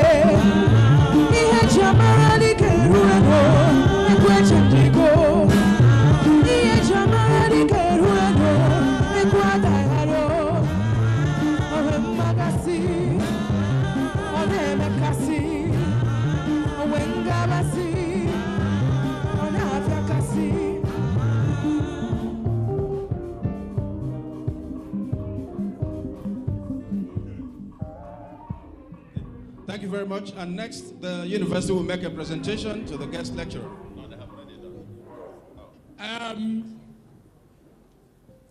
With the registrar, the vice chancellor, represented here physically by Professor Romanis Ezokonkwo and Dr. Adobe, the boss of the university, we formally induct you, Professor Charles Soludo, into the Hall of Fame as a senior research fellow and a practitioner partner.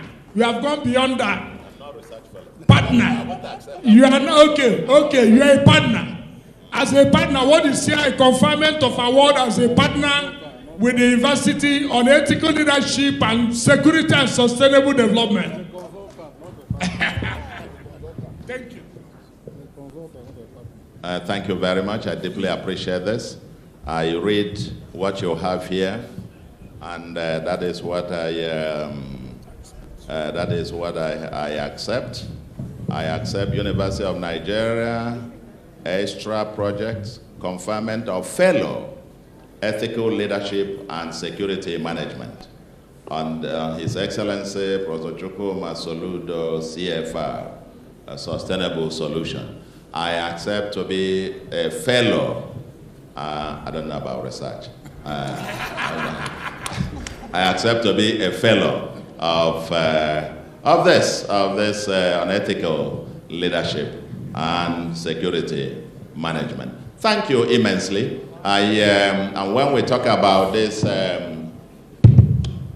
I must also say yes. For the institute that you have, I reckon with the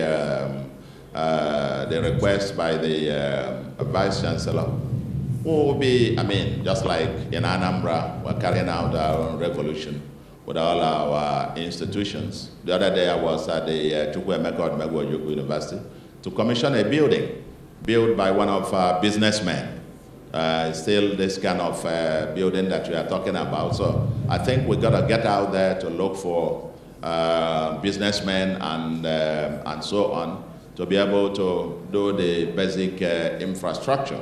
We will be able to partner with you and support you in some other ways that is difficult for me to say here, as it were. But in terms of the hardcore infrastructure, I'm sure that one I can take to the Honorable Minister for Education. Help you be your voice also, add your voice to it when you are talking about fiscal infrastructure, because I will not be able to commit to doing that with Anambra taxpayers' money here in a federal university. I think that's fair enough. That's part of ethical leadership, so to speak. But we will be able to partner with you and give you the support that you require, that we think within the context of what is permissible within our budget framework. I speak straight as part of the ethical leadership. You know, the correct political speech is consider it done when it has no intention of doing anything. But when I say yes, it means yes. And when I will do something, the way we do it, that's why I came with Chinwe Okoli. You know her. She was heading a bit of this institution, yes, here. And then also CFA, Abada, who has our ICT agency. Where is CFA? I came with two of them. Oh, here he is. So I came with the two of them because we're dealing with this technology, AI, and so on and so forth. I came with two of them. I think working with the two of them, we'll be able to work out a partnership framework that we can support you and support you robustly. This is my alma mater. Anything that I can't do, I don't do. You know that it is not feasible within the remits of the state budget. But if it is feasible, you can be rest assured we will get it done. Thank you very much. I appreciate you. And my love to all of you. These students who have been here all this while, love you all. This is quite a great pleasure. Love you all, and God bless all of you. Thank you. Well, His Excellency, please oblige us. Your department would want to make a presentation to you. The head of the department and that student of yours with whom you're very well pleased. Yes. Come over here. Come over.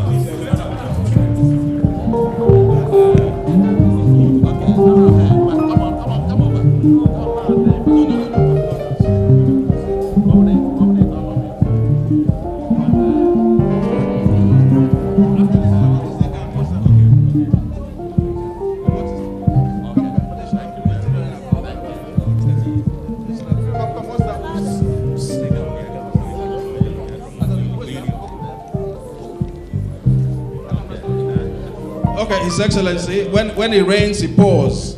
So a group of Anambra students will also want to make a presentation. Okay. Make a presentation, sir.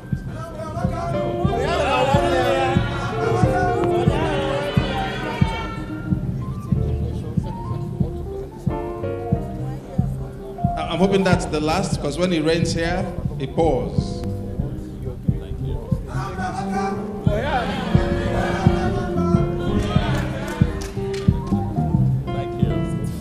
So thank you very much. Thank you, His Excellency. Please, while you take your seats, I would like to invite the chairman to give the closing remarks. Okay. But we're going to take the closing remarks. But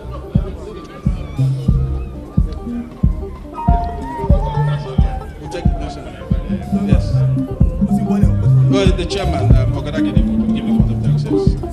Yes, the chairman, please.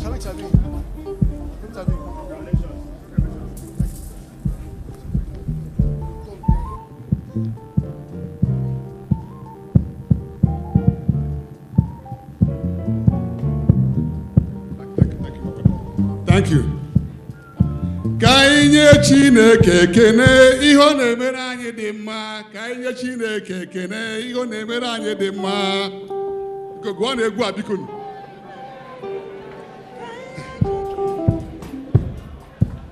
Because I won't take your time, please. I want to thank the God Almighty for a day like this.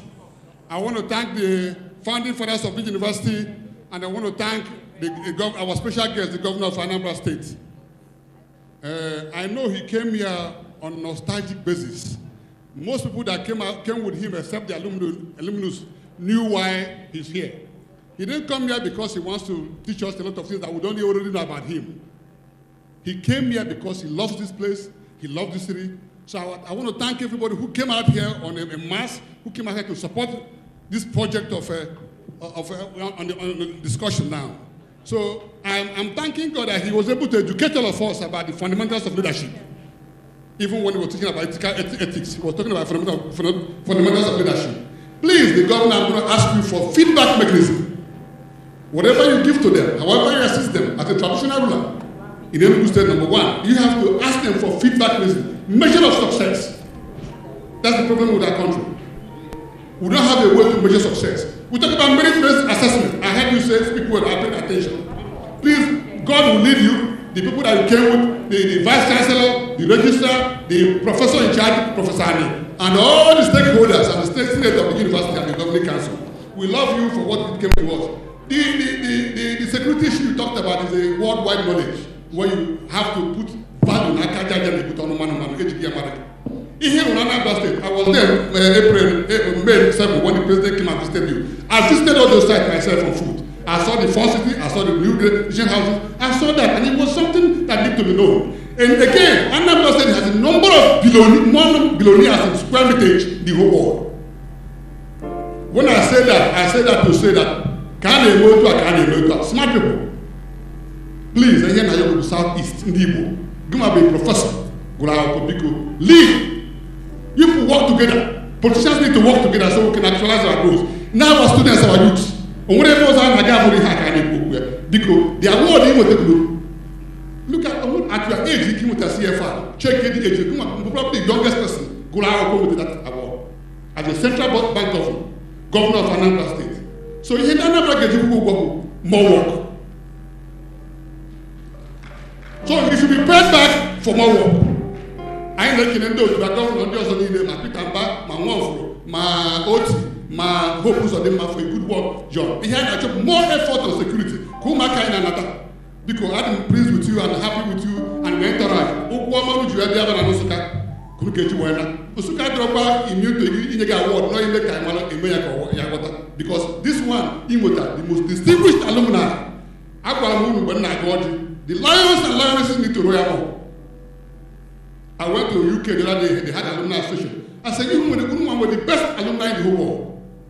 So we need to see people step up to the game, be a pathfinder, be a go-getter, be a winner in everything you do. Please. Thank you so much, and thank the Vice Chancellor and thank you for this opportunity to give me. God bless you. Well, thank you very much. Thank you very much.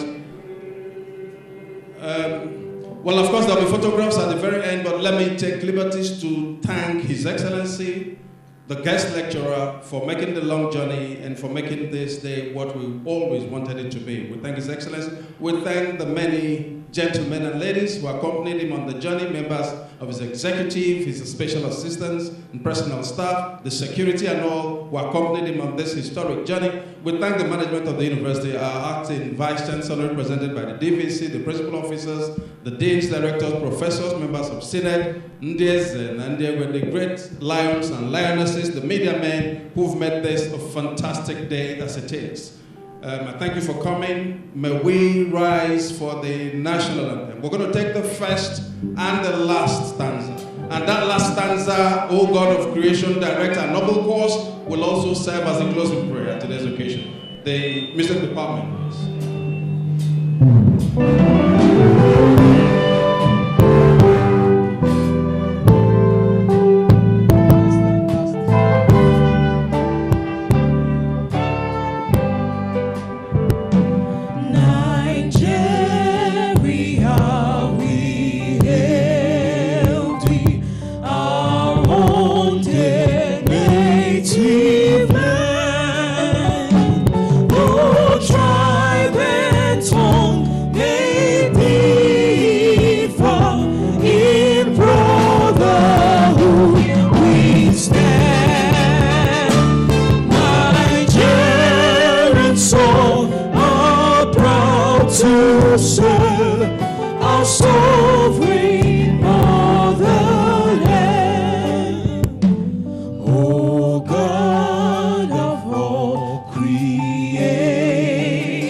as an extension of the courtesy, may we all stay standing while His Excellency and the Vice Chancellor exit the hall. Thank you very much and have a good afternoon.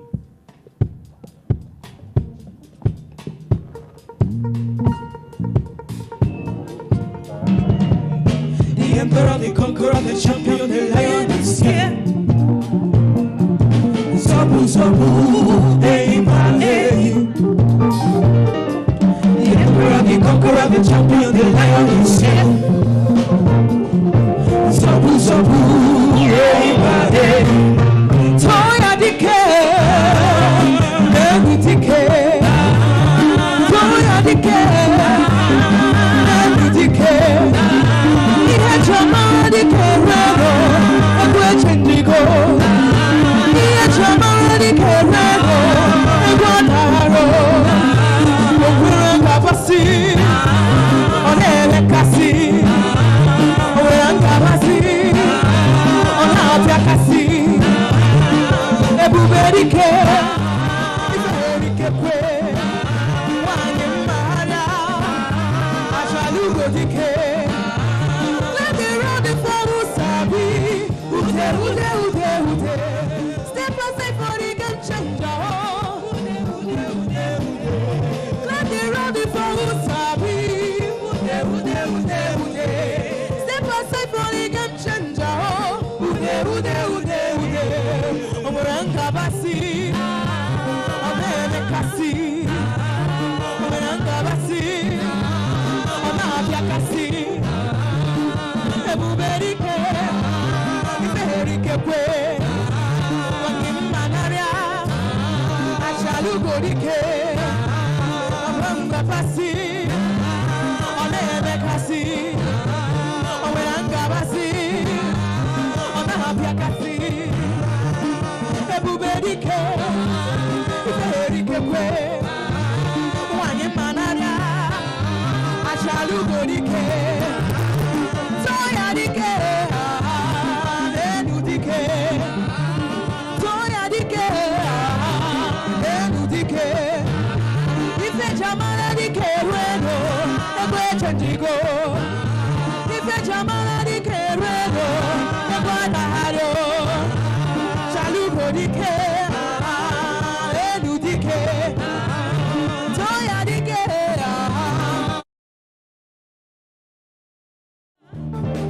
The emperor, the conqueror, the champion, the lion is here. Aha! You say, Sabu, Sabu, hey, hey. The emperor, the conqueror, the champion, the lion is here.